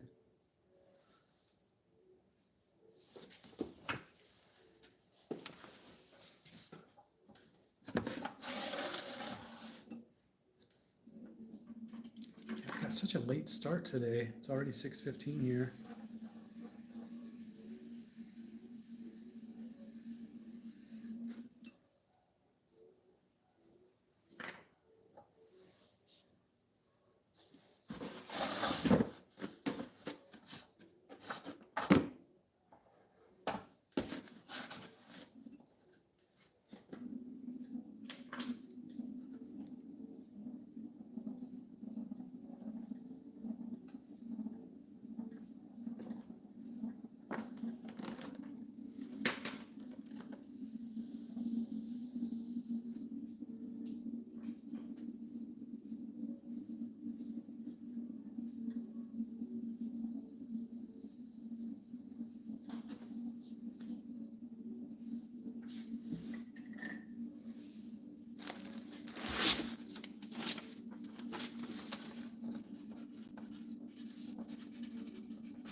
Write myself a little note. Horizontal chat's not working in the. Gotta figure that out.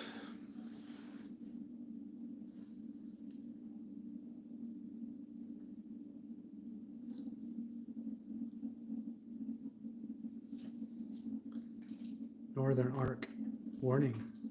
Same. Weather like that happens right at the beginning of spring and in the fall. Mandy said she's in central.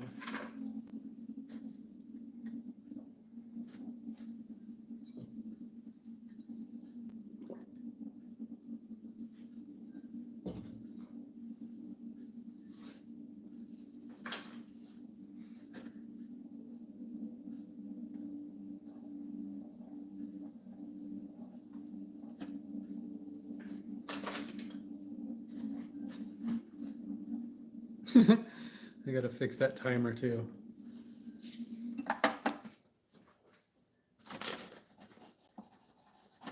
I love it.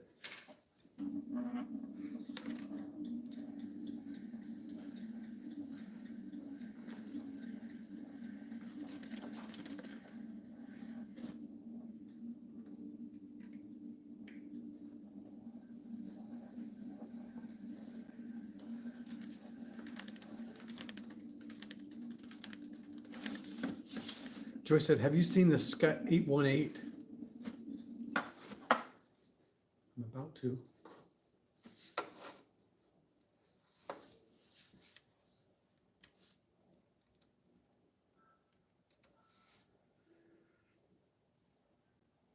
Oops, I just typed in 181. 818. Scott Kiln KM 818.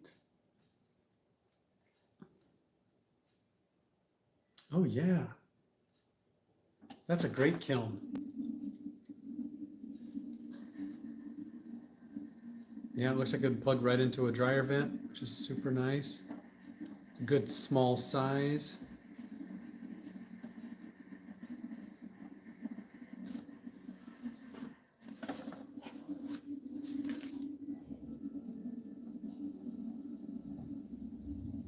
Yeah, I really like that, and I think it's just because I basically grew up on that control panel on that kiln. They make newer ones that have, you know, Bluetooth and Wi-Fi connection, and it'll tell you the temperature of your kiln when you're not. But I don't know that system, and wasn't really interested in the connectability hassle. That 818, that controller box is the same. It might be a little smaller, but the computer in there is the same one that I have on the 1227. And it works so perfect. One really nice feature that I actually didn't know about forever on that kiln is that if you set, like, let's just say you set your glaze fire on the medium setting, you just hit medium, and then you say cone 6, and what it does is, depending on how loaded the kiln is, it might heat at a slower or a faster rate. And so that smart controller adjusts the heat rate so that you get the same amount of work in each fire. Otherwise, like in your kiln sitter that you have now, if you stack it really full, really tight, sometimes you'll actually get to a different temperature, even if you did the same exact, turning of the knobs that you always do. Or conversely, if you fired it mostly empty when you fired it mostly full. So yeah, I think this new kiln will give you more consistent results compared to your current kiln.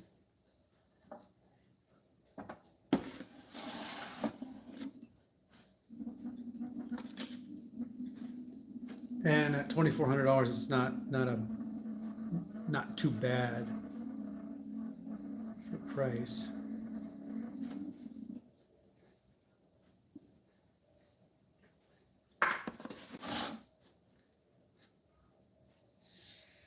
Gosh, they want $573 for an enviro vent. Yikes! Mine is outside, so I don't have a vent.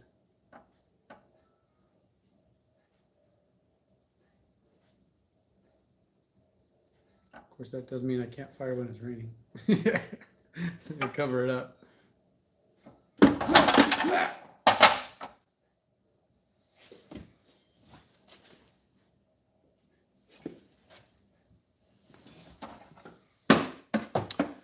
Joyce said, I have a 50 amp going directly to an outlet from my kiln, so I thought it might be a good fit. Oh, yeah. Yeah, I have 50 amps going to my kiln, so that'll supply it easily. It's so nice to have it just ready to go. The best place, and when I was buying a kiln, I really wanted to get a good deal because I was buying a pug mill at the same time, was Sheffield Pottery. They delivered everything, they were super nice. In fact, I still use them all the time for glaze materials, tin and cobalt and titanium and all the goodies in our glazes. They have a nice selection there. Some of their items, the glaze recipes or the glaze materials have free shipping. Not for the kiln.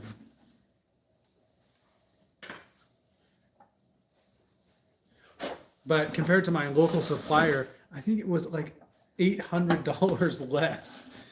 I was blown away.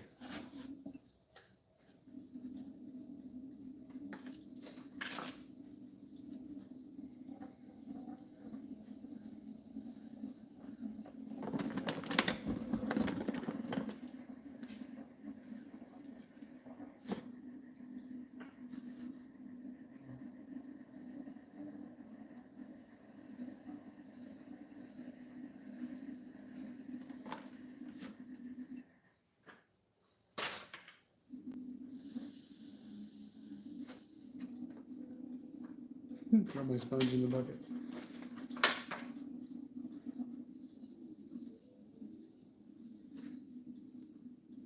Oh yeah, for sure. Sheffield, Sheffield, I think.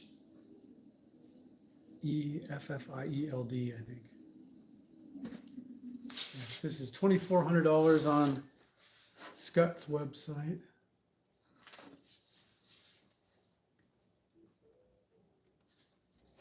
And Sheffield.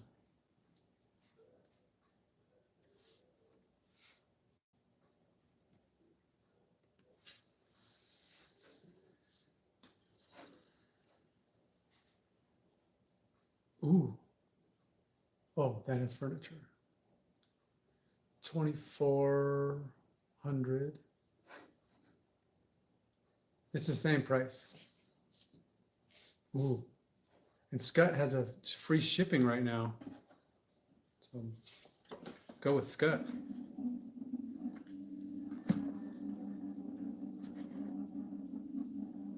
If that was free shipping, I'd probably do that. It says it qualifies.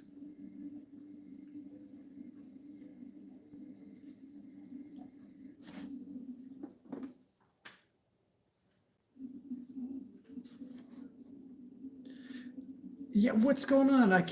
I'm sorry, Nick. I can't figure out why the stinking chat won't work. I tried signing in and it like doesn't like me or something. Docs. Reset docs.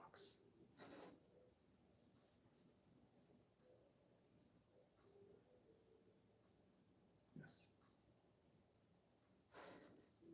Docs. Chat. Yeah, it's like having an issue.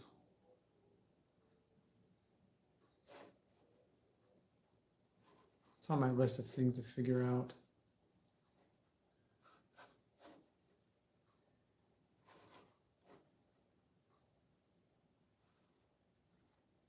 I'm going to try one more time.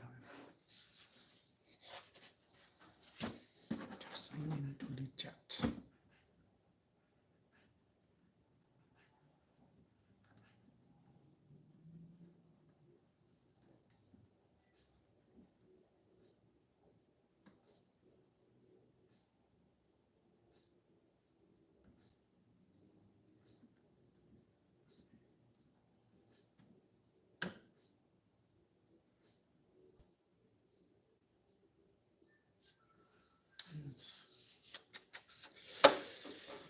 It's sorry to say, not working.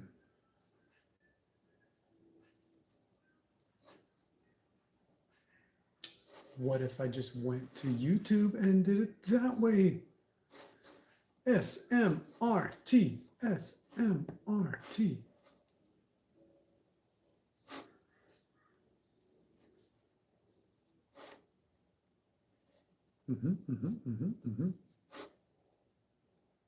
Still won't let me.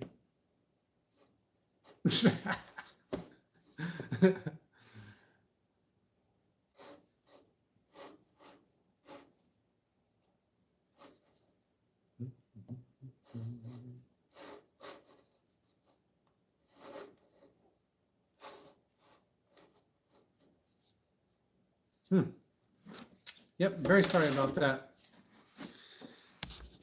Let's see, Nick, yes.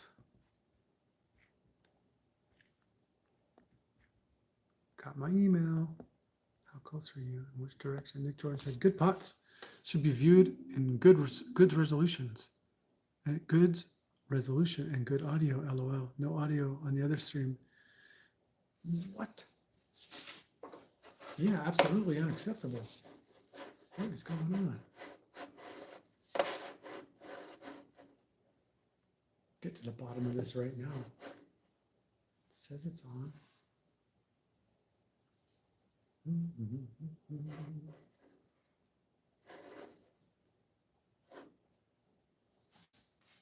Got my microphone on. The lights are on. Oh man, this guy. I tell you what.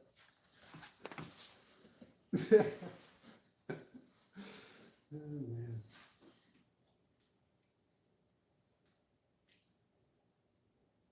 Can't take me anywhere.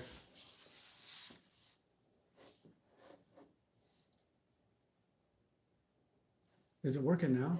Nope, it's not. Gosh darn it.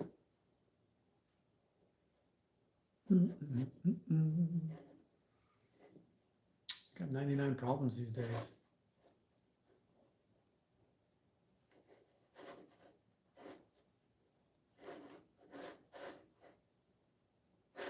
For the amount of time and effort I spend into making this work, it should work. Oh well.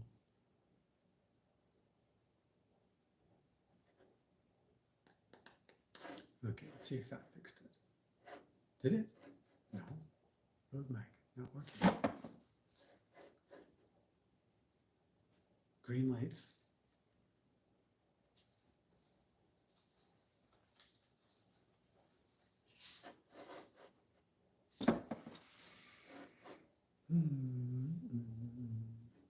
It is paired. And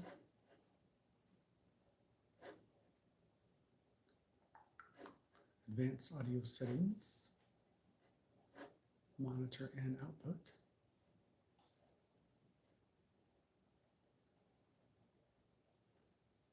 Let's try turning that on. All channels, yes. What about now? Nothing.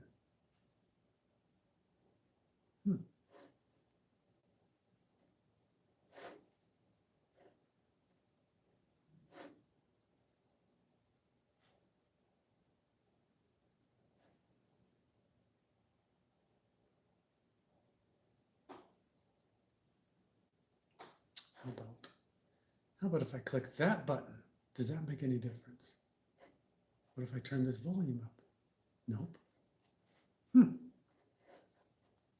Amateur hour over here.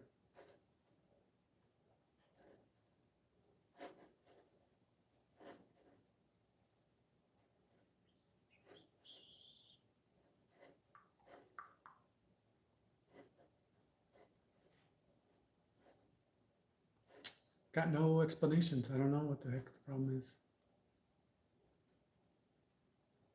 Trying my best. That doesn't. Oh, there it goes. Just had to uninstall it and reinstall it.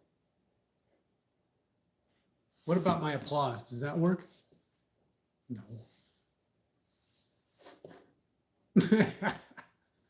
Nothing works. Oh, well, at least the microphone works. No. Nick said, "Give me a ring whenever, brother. Like our kiln situation, which I was there to help. Some things just work because they're supposed to be."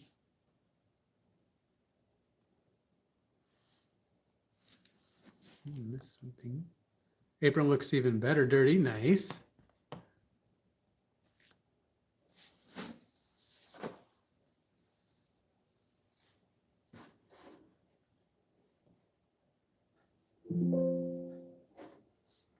Yeah, I'd really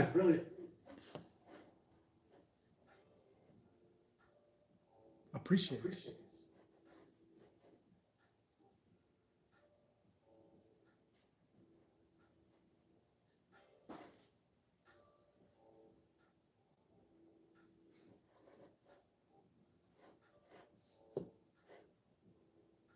Gosh.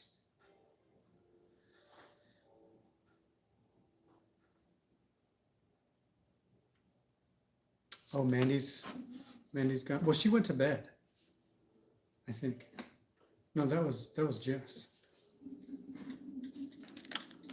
Did I miss something with Mandy?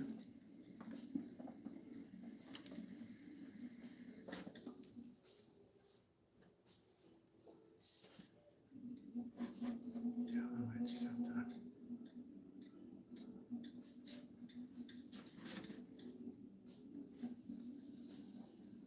Mandy's doing a grocery order.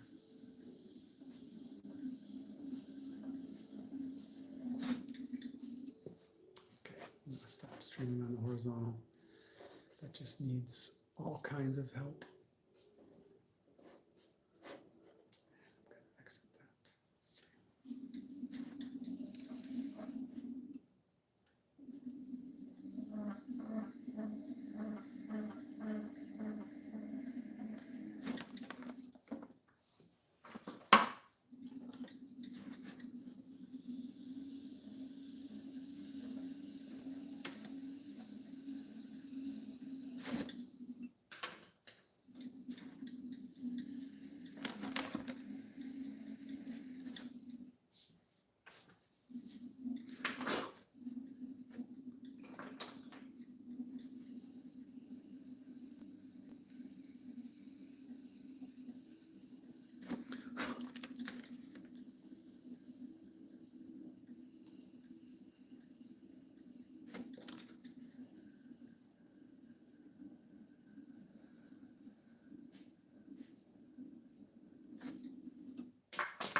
Joyce said, "Your footwell looks fairly deep. Do you glaze them?" I don't. I have tested the the glaze in there, and we decided we didn't like it as well.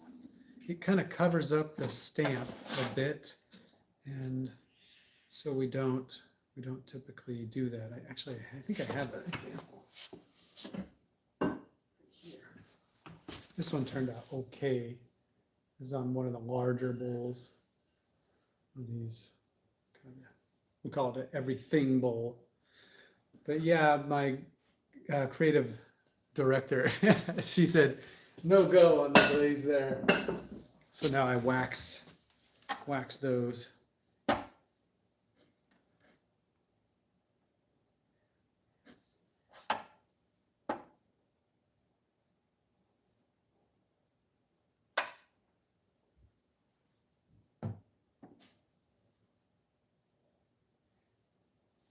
But I like the idea.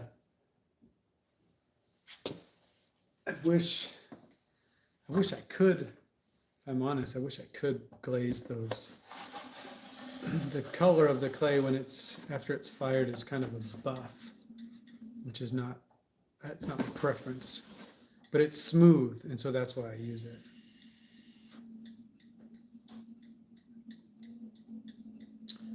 My opinion on glaze on the bottom, I think if it were possible, we would all do it.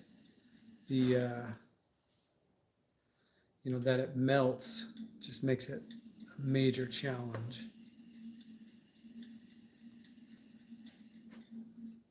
And the stilts, I've tried to use stilts in the past, like little ceramic stilts, and they leave a scar, so that kind of looks funky. And then it's just so much more time and effort to have to stilt all your pots. Especially low fire people, I think they do it more frequently because the metal stilts that make the smallest dents, they don't melt at that temperature.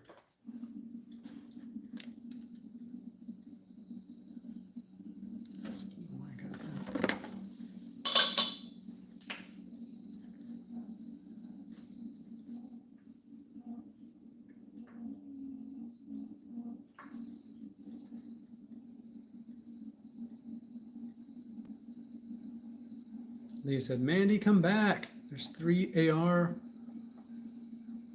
There's 3 warning in AR, and I'm worried.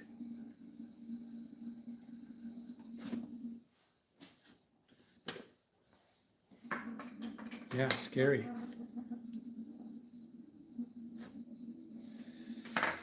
Oh, yeah, that problem with the horizontal is weighing heavy on me because I had that issue yesterday and spent so many hours trying to figure that out today.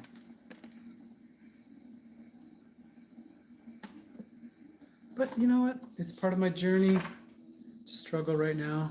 I'm going to figure it out probably tomorrow. And then it will be fine. If I get to episode 84 and I'm still having sound problems,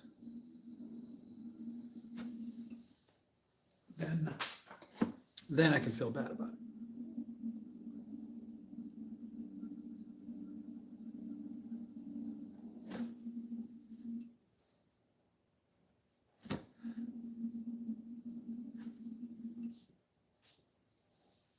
Yeah.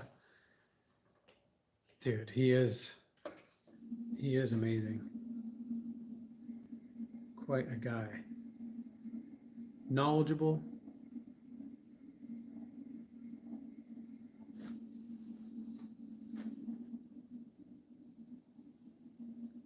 Generous with his time. Just an all-around good guy. I don't know if you're still around, Nick, but I did buy those books. Hopefully they're not too heavily redacted.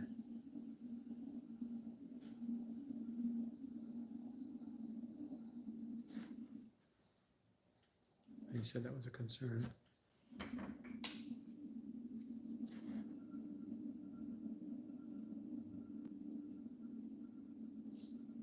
Pretty angry though, am I right?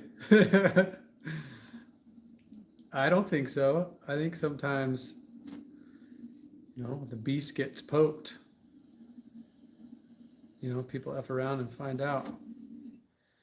I was just talking to Joel about this on our stream yesterday, which is coming out tomorrow. The one that dude, my audio was so messed up. I had to like go back and put in like a AI voiceover that I typed in the words because I couldn't get like a recorded version to line up. So I just said screw it and typed it in.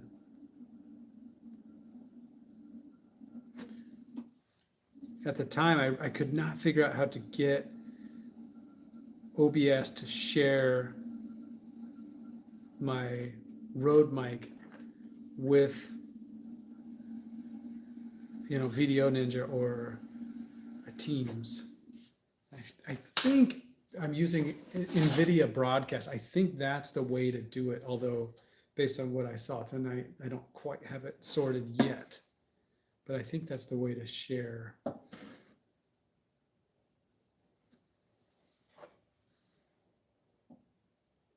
The audio.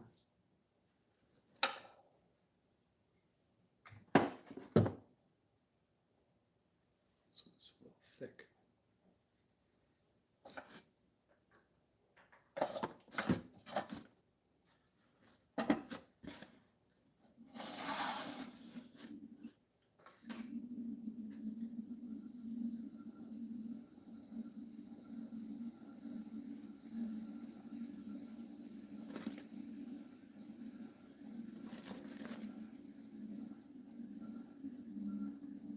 Feels weird to trim it after I stamp it. I don't know why. I glaze it after I stamp it. I fire it after I stamp it.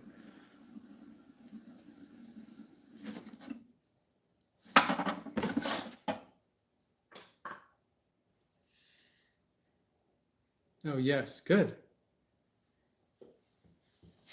Crisis averted. Yeah, Mandy, Leah was concerned. She heard that there were 3 tornado warnings in Arizona. So we'd love an update. Everything's good. Did you get a warning?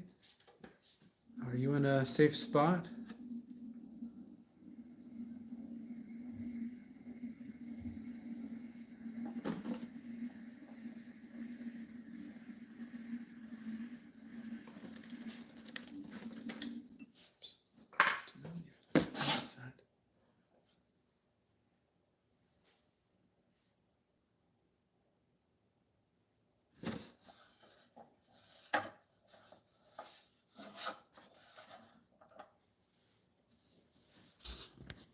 Missed something. Nick said, I like the idea of underglazing the stamp, but it never looks good. Yeah, I agree. Right, because the underglaze stains it. The actual clay. I've tried it with just a stain, like taking some cobalt and mixing it with some iron and a little bit of boron, a little bit of frit, and I wasn't satisfied with that. And then I tried some on-go, which is just basic, and some terracid. But yeah, it's tricky. Especially for me because I don't do a bisque fire, but I think the move definitely would be putting it on and wiping it off. Such a pain in the butt.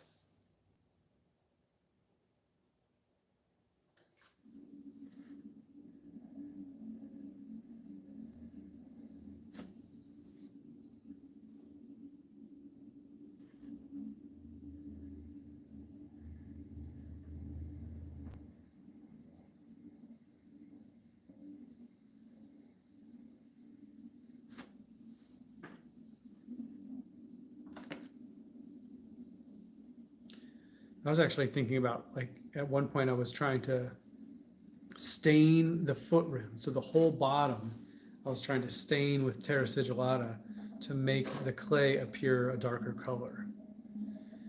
And I would do it, I love it, but it has this issue, and the name of it is failing me right now. But the clay partially fuses sometimes, and I think it's called checkering. So you'll put this on there, and it's just clay. There is nothing else in it. It's just clay, and so you put it all over the whole bottom, and then a little flecks will adhere themselves for some reason to the kiln shelf, and it's quite common. And so it kind of messed with my ability to stain this bee mix. Namely, I want to do it to plates because I love this idea of doing like a white glaze on dark clay. But then I don't want to have to reclaim dark clay. So the move was just to stain this, but so far no luck.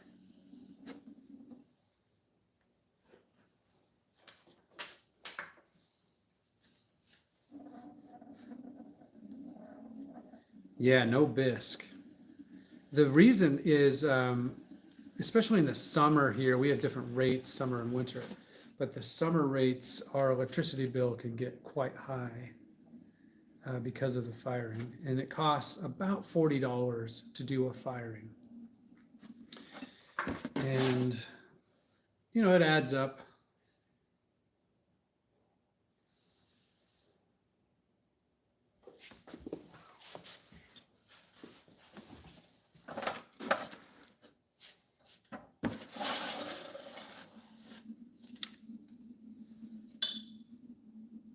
Also, just the time where you have to load that bisque fire, and my kiln holds about 60 pots, so it just takes a long time to load it, and then tending to the kiln, unloading. There's also a bit of an interruption to the flow of the pots. I work off of 2 big carts. And so if you have to load and unload, with no bisque, what I do is just, I have a cart that is pots that are not bone dry, or they are, but they're basically not ready to glaze. They're drying, or, well, that's it. And then the other shelf is pots that I am actively glazing or finished with glazing. Because of the clay, you can't glaze the pots all at once. So you glaze the outside one day, and then just till the next day, as I found is best, and then glaze the inside. And I do a third coating on just the lip, which is what makes this surfy look right there.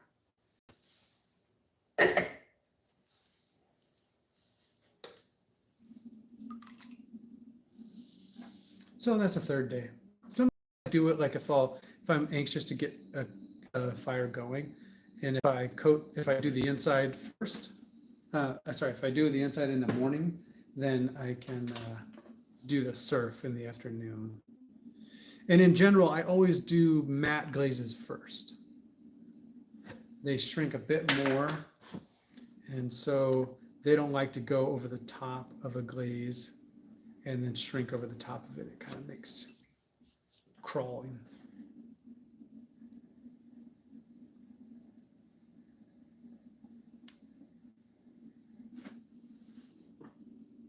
Barbie!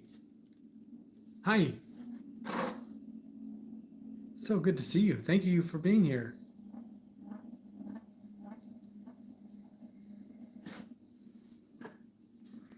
I'm working later and longer today than I intended. I'm working since about 5:30 this morning. Oops.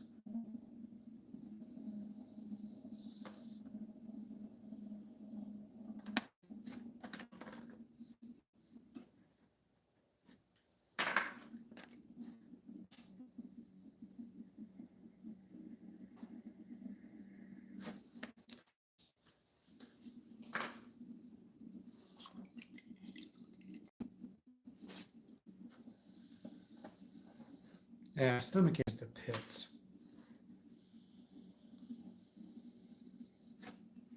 Just the worst. You just feel miserable. It's just one part of your body, but it makes the whole rest of it hurt.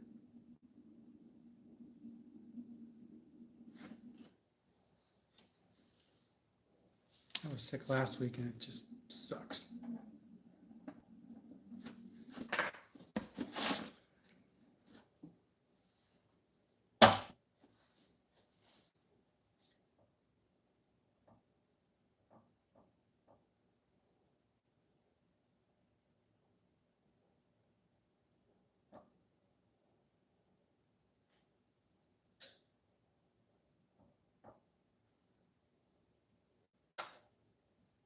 Crooked.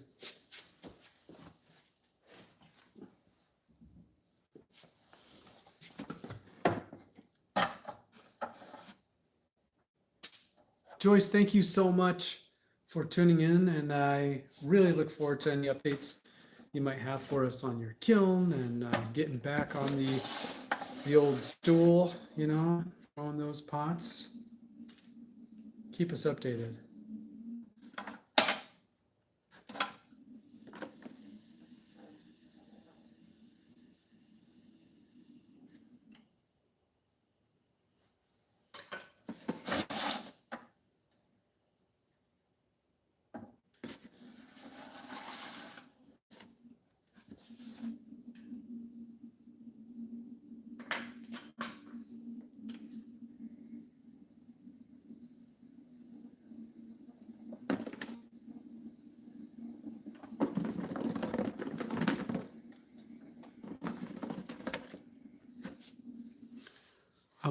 I'd love a plate with a stark white surface and a pitch black underglazed bottom. Yeah.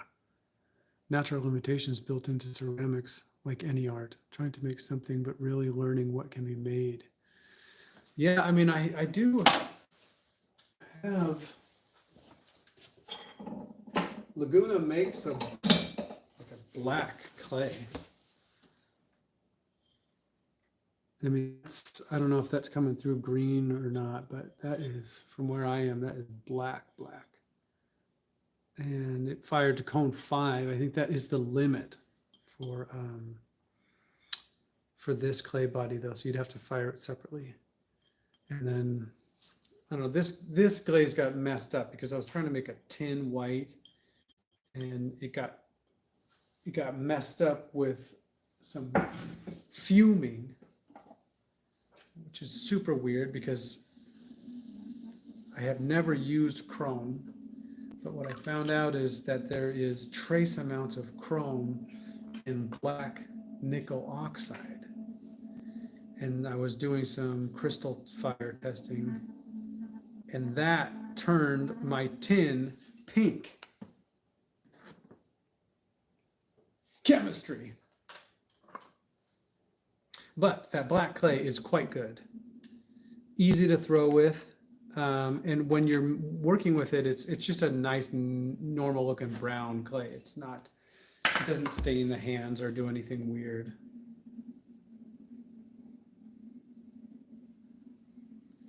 But that's my plan for dark clay. But anytime you're working with a secondary clay, it messes up everything else. You have to have separate bats. You got to have separate canvas. It's just a retooling of a lot of surfaces so that you don't turn your B-mix brown.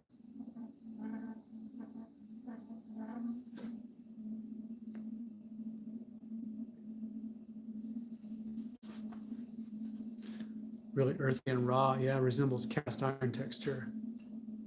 What water do you use for the glazes? Just water right out of the tap.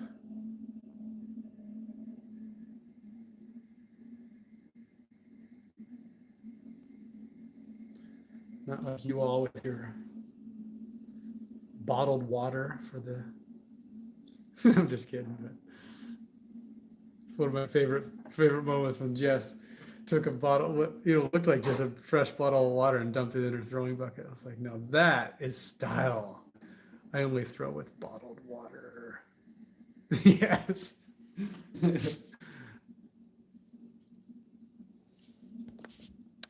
One and only. Just had any experience using black slip on a white clay? Super good question. Black slip, well, slip in general kind of falls into several categories, right? So it's basically when do you want to fire it? And so how much flux do you need to add to get the clay to adhere and shrink at the same rate, or similar rate, so it doesn't craze or flake off. But I guess the short answer to your question is it totally works. And I think you should definitely do it. It's a great way to do it. Like I was talking to Nick earlier, there's this little thing called checkering, checking, something like that, where when we flux the slip to adhere to the clay body, sometimes that makes these little bits. It shouldn't do it, but it's like the bane of every slip person's firing experience, because it does do this, and it is more common. The reason I'm blathering on about this story, it's more common the darker you go, and we don't exactly know why that is, but I think that the darker, in my opinion, with more pigment, it just melts at a slightly lower temperature.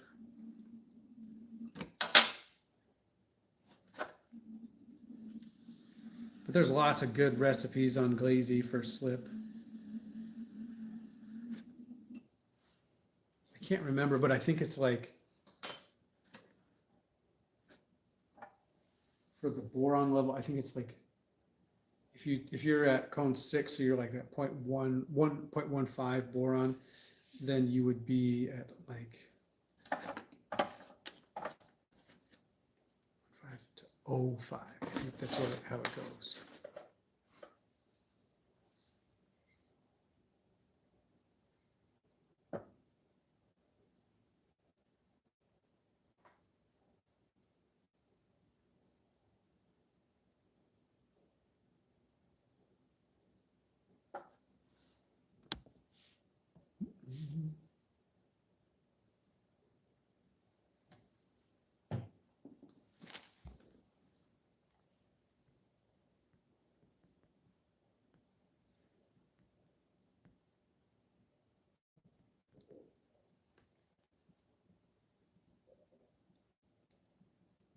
Yeah, wrought iron is cool.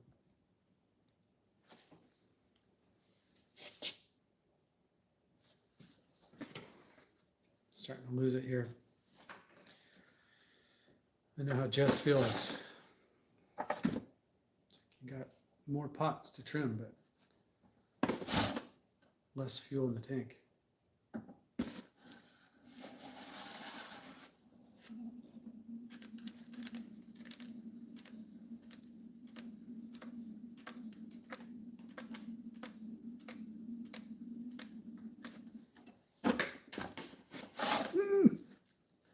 Turds.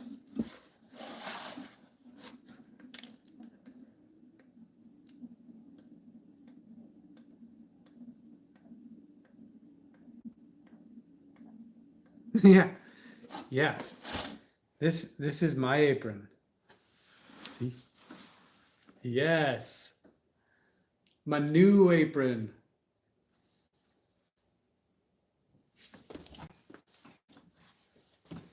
My old apron is a crumpled heap. Actually, I'm using it right here. Cover up with some carcasses.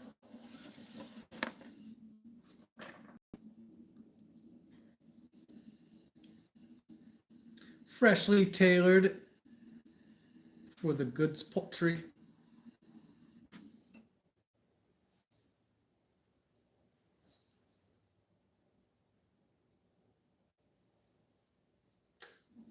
Yeah, the unboxing, that was fun.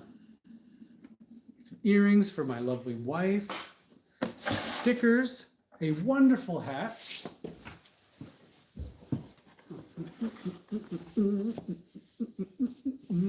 See?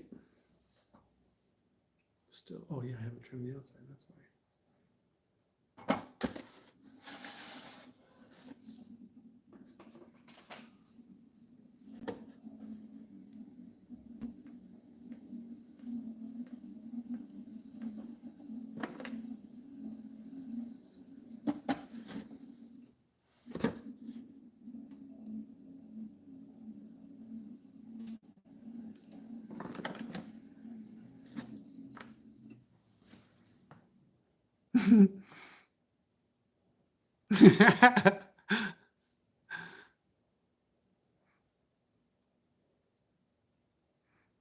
Yeah, yeah, Leah is the best.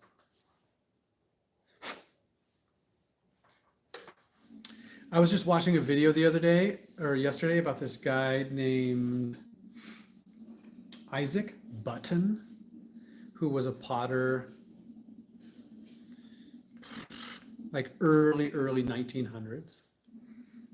He would throw 1,200 pots in a day. 1,200 pots in a day. Like, I'm not kidding, 120 an hour for all day. And I thought, bull honky. There's a wonderful video of him throwing a pot in 0 seconds. It's outstanding. It boggles the mind. It takes me like 10 minutes to throw a pot.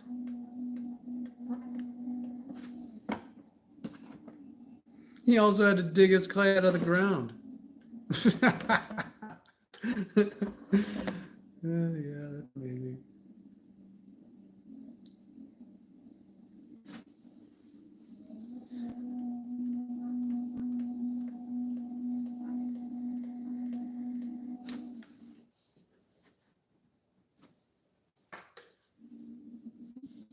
Yeah. Yeah. Guy was amazing. Dig the clay out of the ground. You know, it's dirt, so it had to be like dried and smashed, pulverized, sifted, and then they would put it through this bludger, and the heat from the kiln, it ran underneath the ground that the clay was poured into, and that's what dried the clay out. I mean, a different time.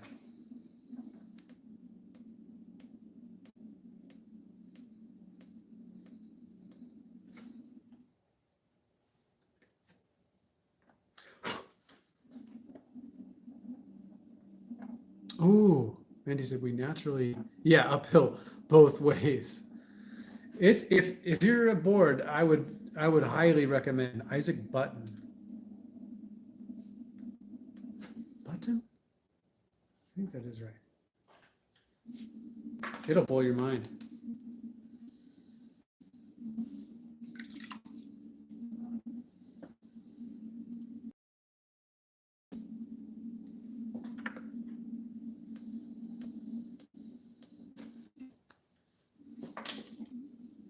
Actually, I was watching Ben Wolf. His dad, Guy Wolf, was talking about this guy, Isaac, in one of his videos. And that's how I came across it. Country potter. Potter. Potter.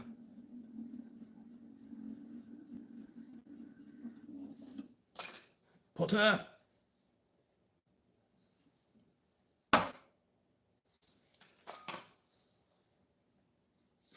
Ben has a great video of that.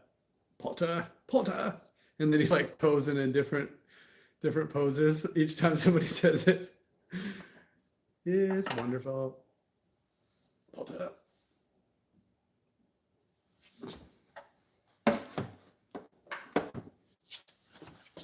4 to go. I'm ready to go to bed.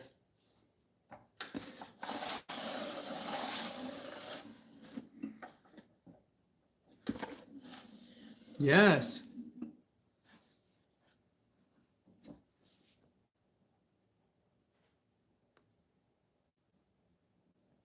Oh, that's what it is. Tree of life. Of course. Why didn't I figure that out? Yeah, I would love to. Tree of life. Hmm. Super cute. Lots of colors, roots.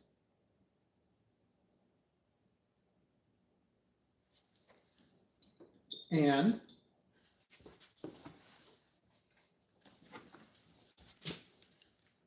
dangly earrings.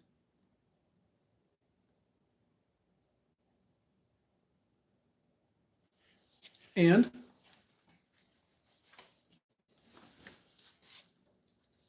these dangly earrings.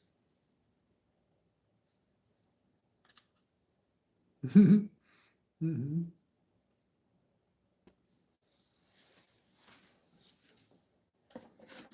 So thoughtful.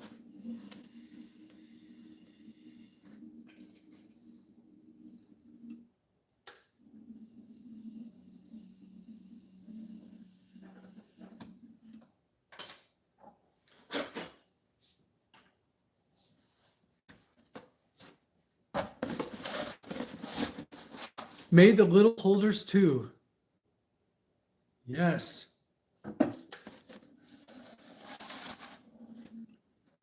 Of course you did. So creative.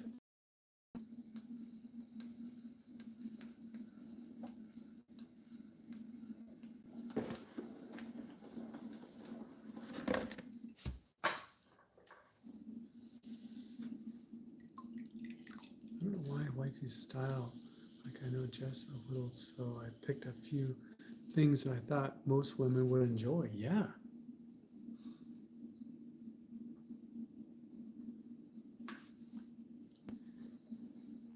Well, if I'm completely honest with you, I have no idea. My wife is a woman of particular taste. And sometimes I'm quite surprised at the things she likes and things she doesn't like. Is that too much honesty? Sometimes I am not included in the list of things she likes. Of course, that can be a lot to deal with.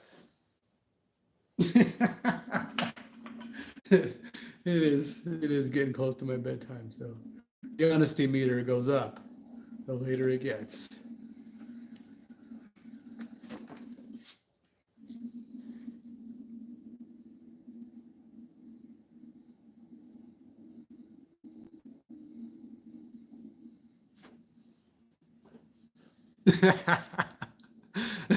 Yeah, yeah, that's.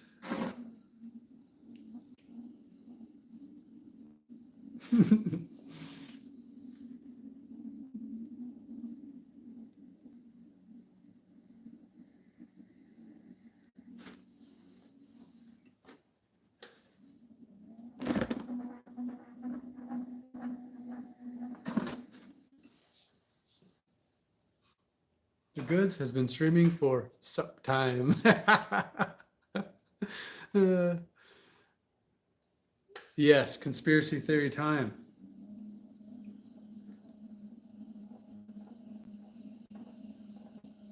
Do I even have any conspiracy theories? I don't know if I could even come up with one that I actually considered.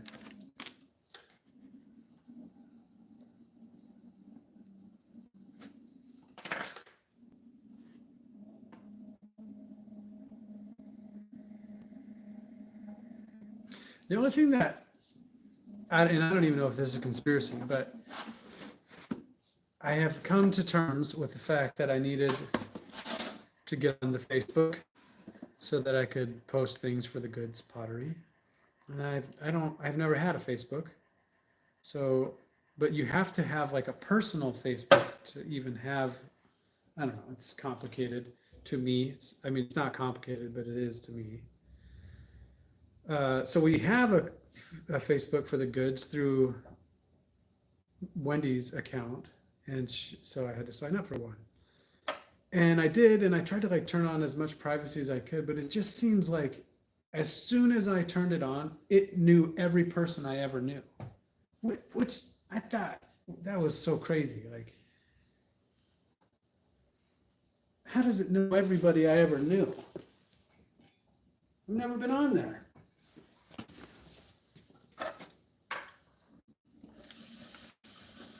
Like it knows my sister, but it also knew like my half sister that my dad of my stepdad's marriage. It like connected me to that person, but I was like, what in the world? Like, how does Facebook know all this stuff about me? That's as far down the rabbit hole as I can really go because that's all I know. The Facebook. Aliens made pottery. Ooh, I missed one. Aliens made pottery in ancient Egypt. Look it up. Yes, yes, yes. The moon is upside down in Australia. Yeah.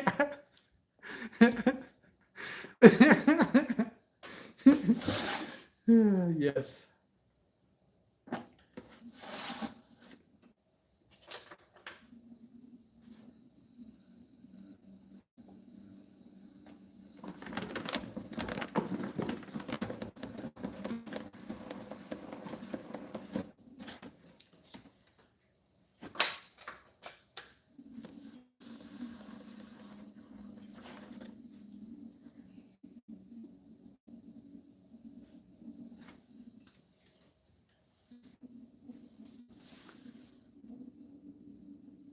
Men in Black racing pen, because your info has been sold and resold 100 times already, unfortunately. That's truth, Barbie. Yes. As soon as you click, they got you. And now all my credit card information is being downloaded by a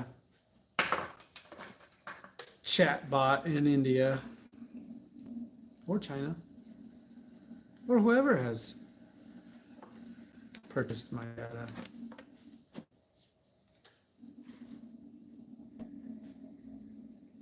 They'll be calling me tomorrow and asking me for my password in some creative way.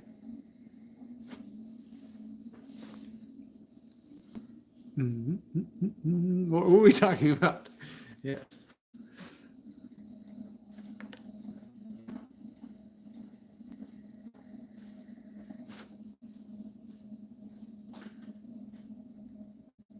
Aliens making pottery in ancient Egypt.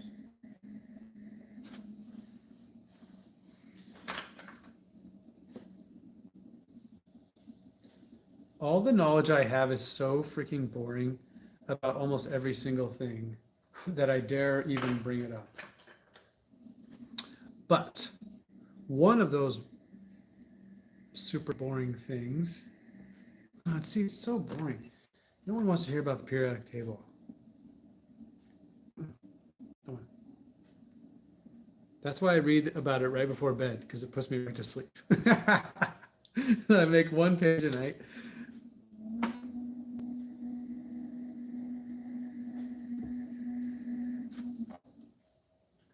Oh, two to go, two to go, two to go, two to go.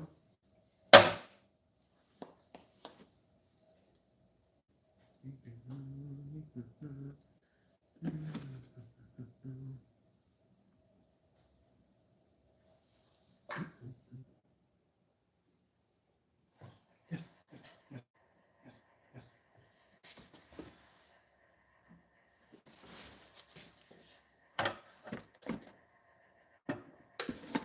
yes, yes.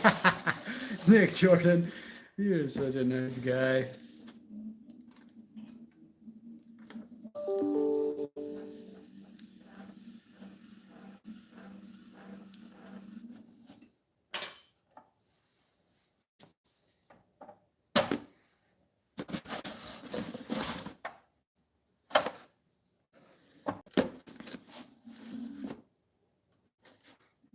Yeah. I'm amongst my people.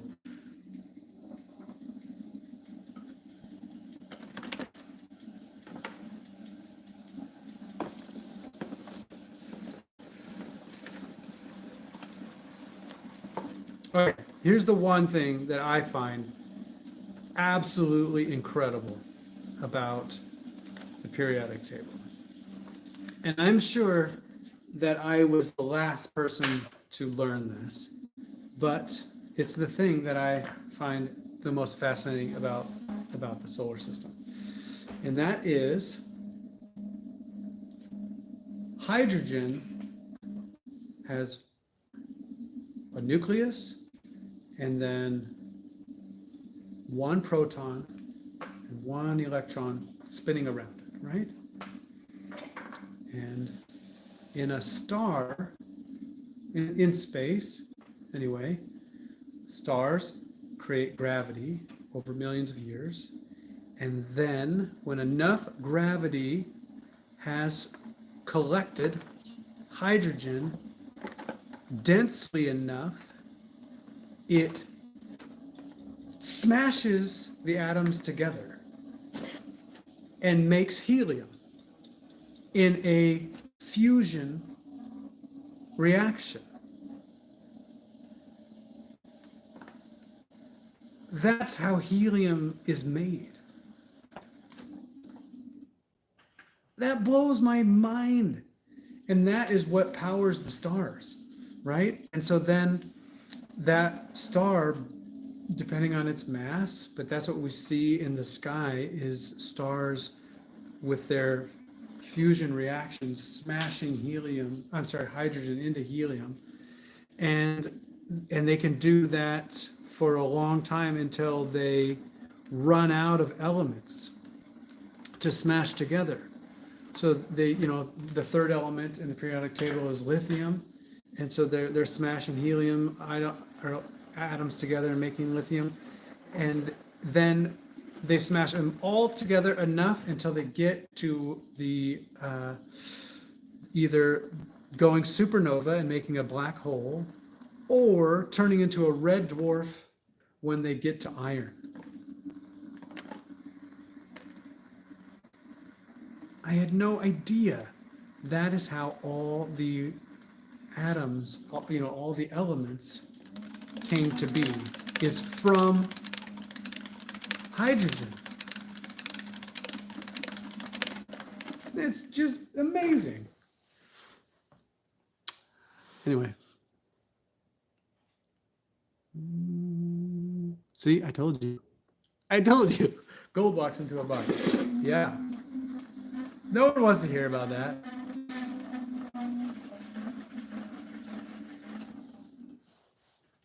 I have my Wendy got so sick and tired of hearing me talk about the periodic table, but she still, for Christmas, got me a huge periodic table in a frame, and it's up in the office upstairs. You're talking about the elements too much when you get that as a gift.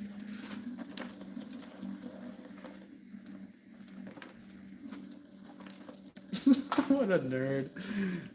No, dweeb. Nerds are smart. More of a dweeb.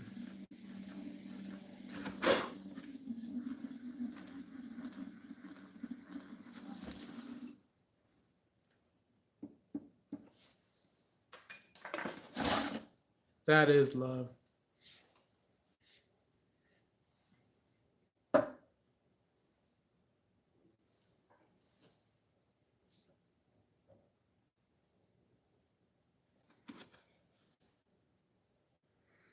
Okay, all right. I'm sorry, but one more.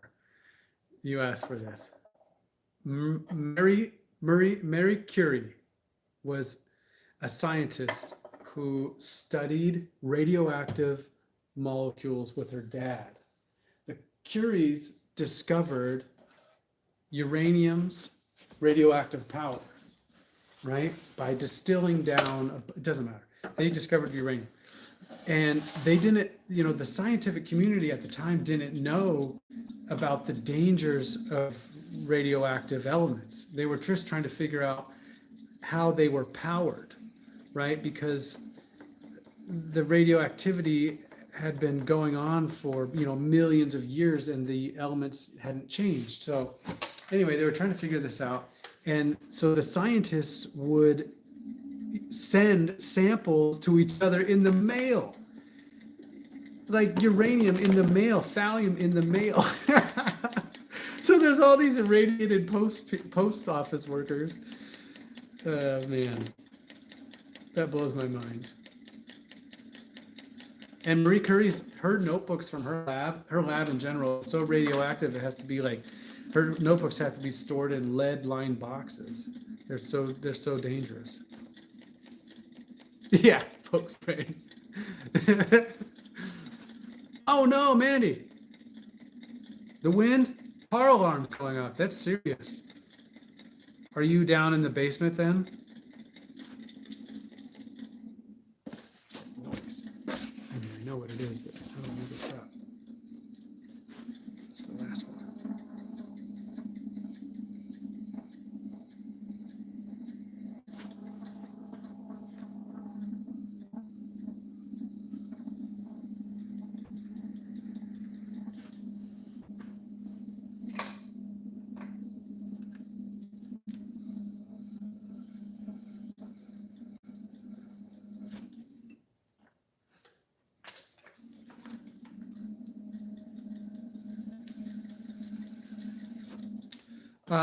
Well, this is my last, yeah, it is the last bowl. And Nick, I don't know.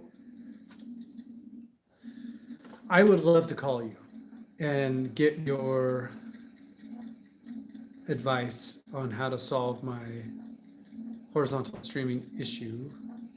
I feel guilty about it because I don't feel like I want to take up your time. But I do, right now, if I'm honest, I do feel a bit desperate about solving that problem. So I'm inclined to take you up on your offer. Is there a time, your time, that would be best for you if I were to call you? Maybe tomorrow or Sunday or Monday?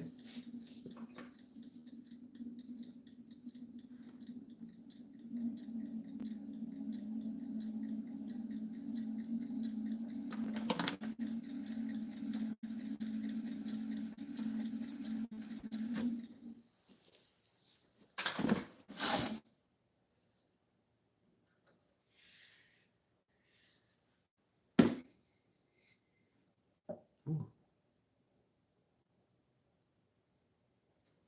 Well, Mandy, we're going to be thinking about you, believing that it's going to pass and you're going to be all right. But do please keep us updated. As we care about you.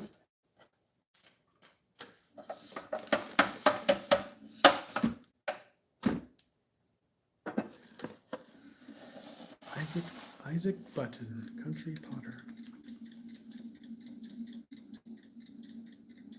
What time? Nothing of my concern. Can call me whenever. Might not answer right away, but we'll call back in 5 to 10. My man.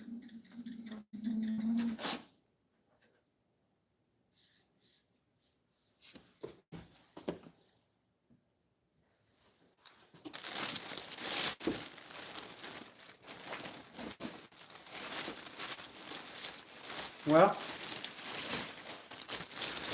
I can show you what I made if you don't mind. The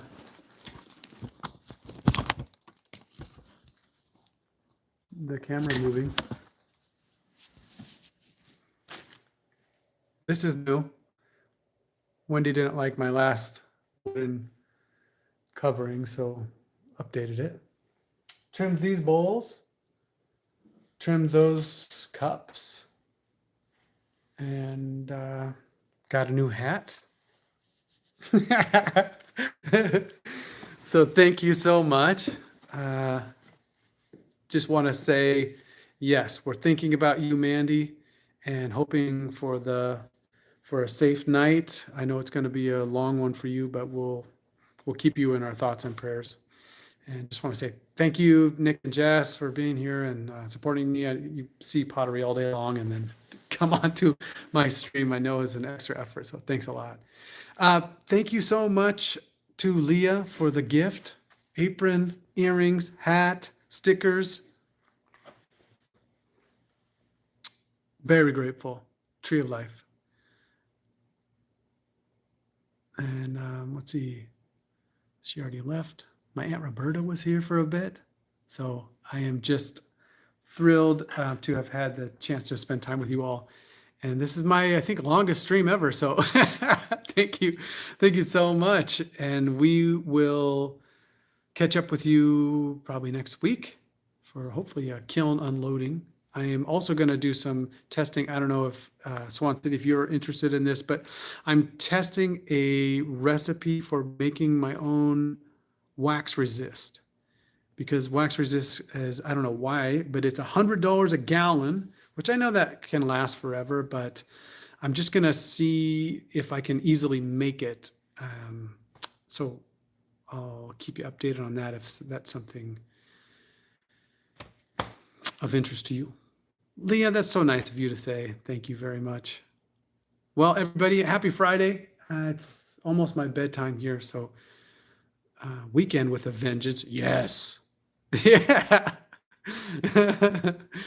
Right on. Okay, Mandy, we're thinking of you. Stay safe. Thanks again, Leah.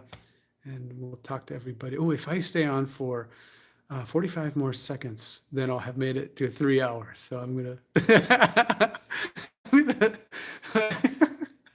I'm gonna sit here for 33 more seconds, showing you around. These are all glaze tests up here, and you can see color tests up there.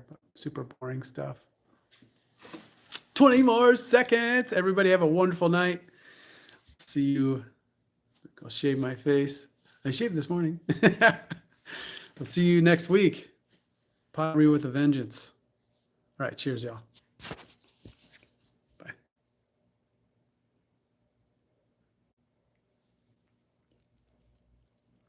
3 hours. Okay. Bye.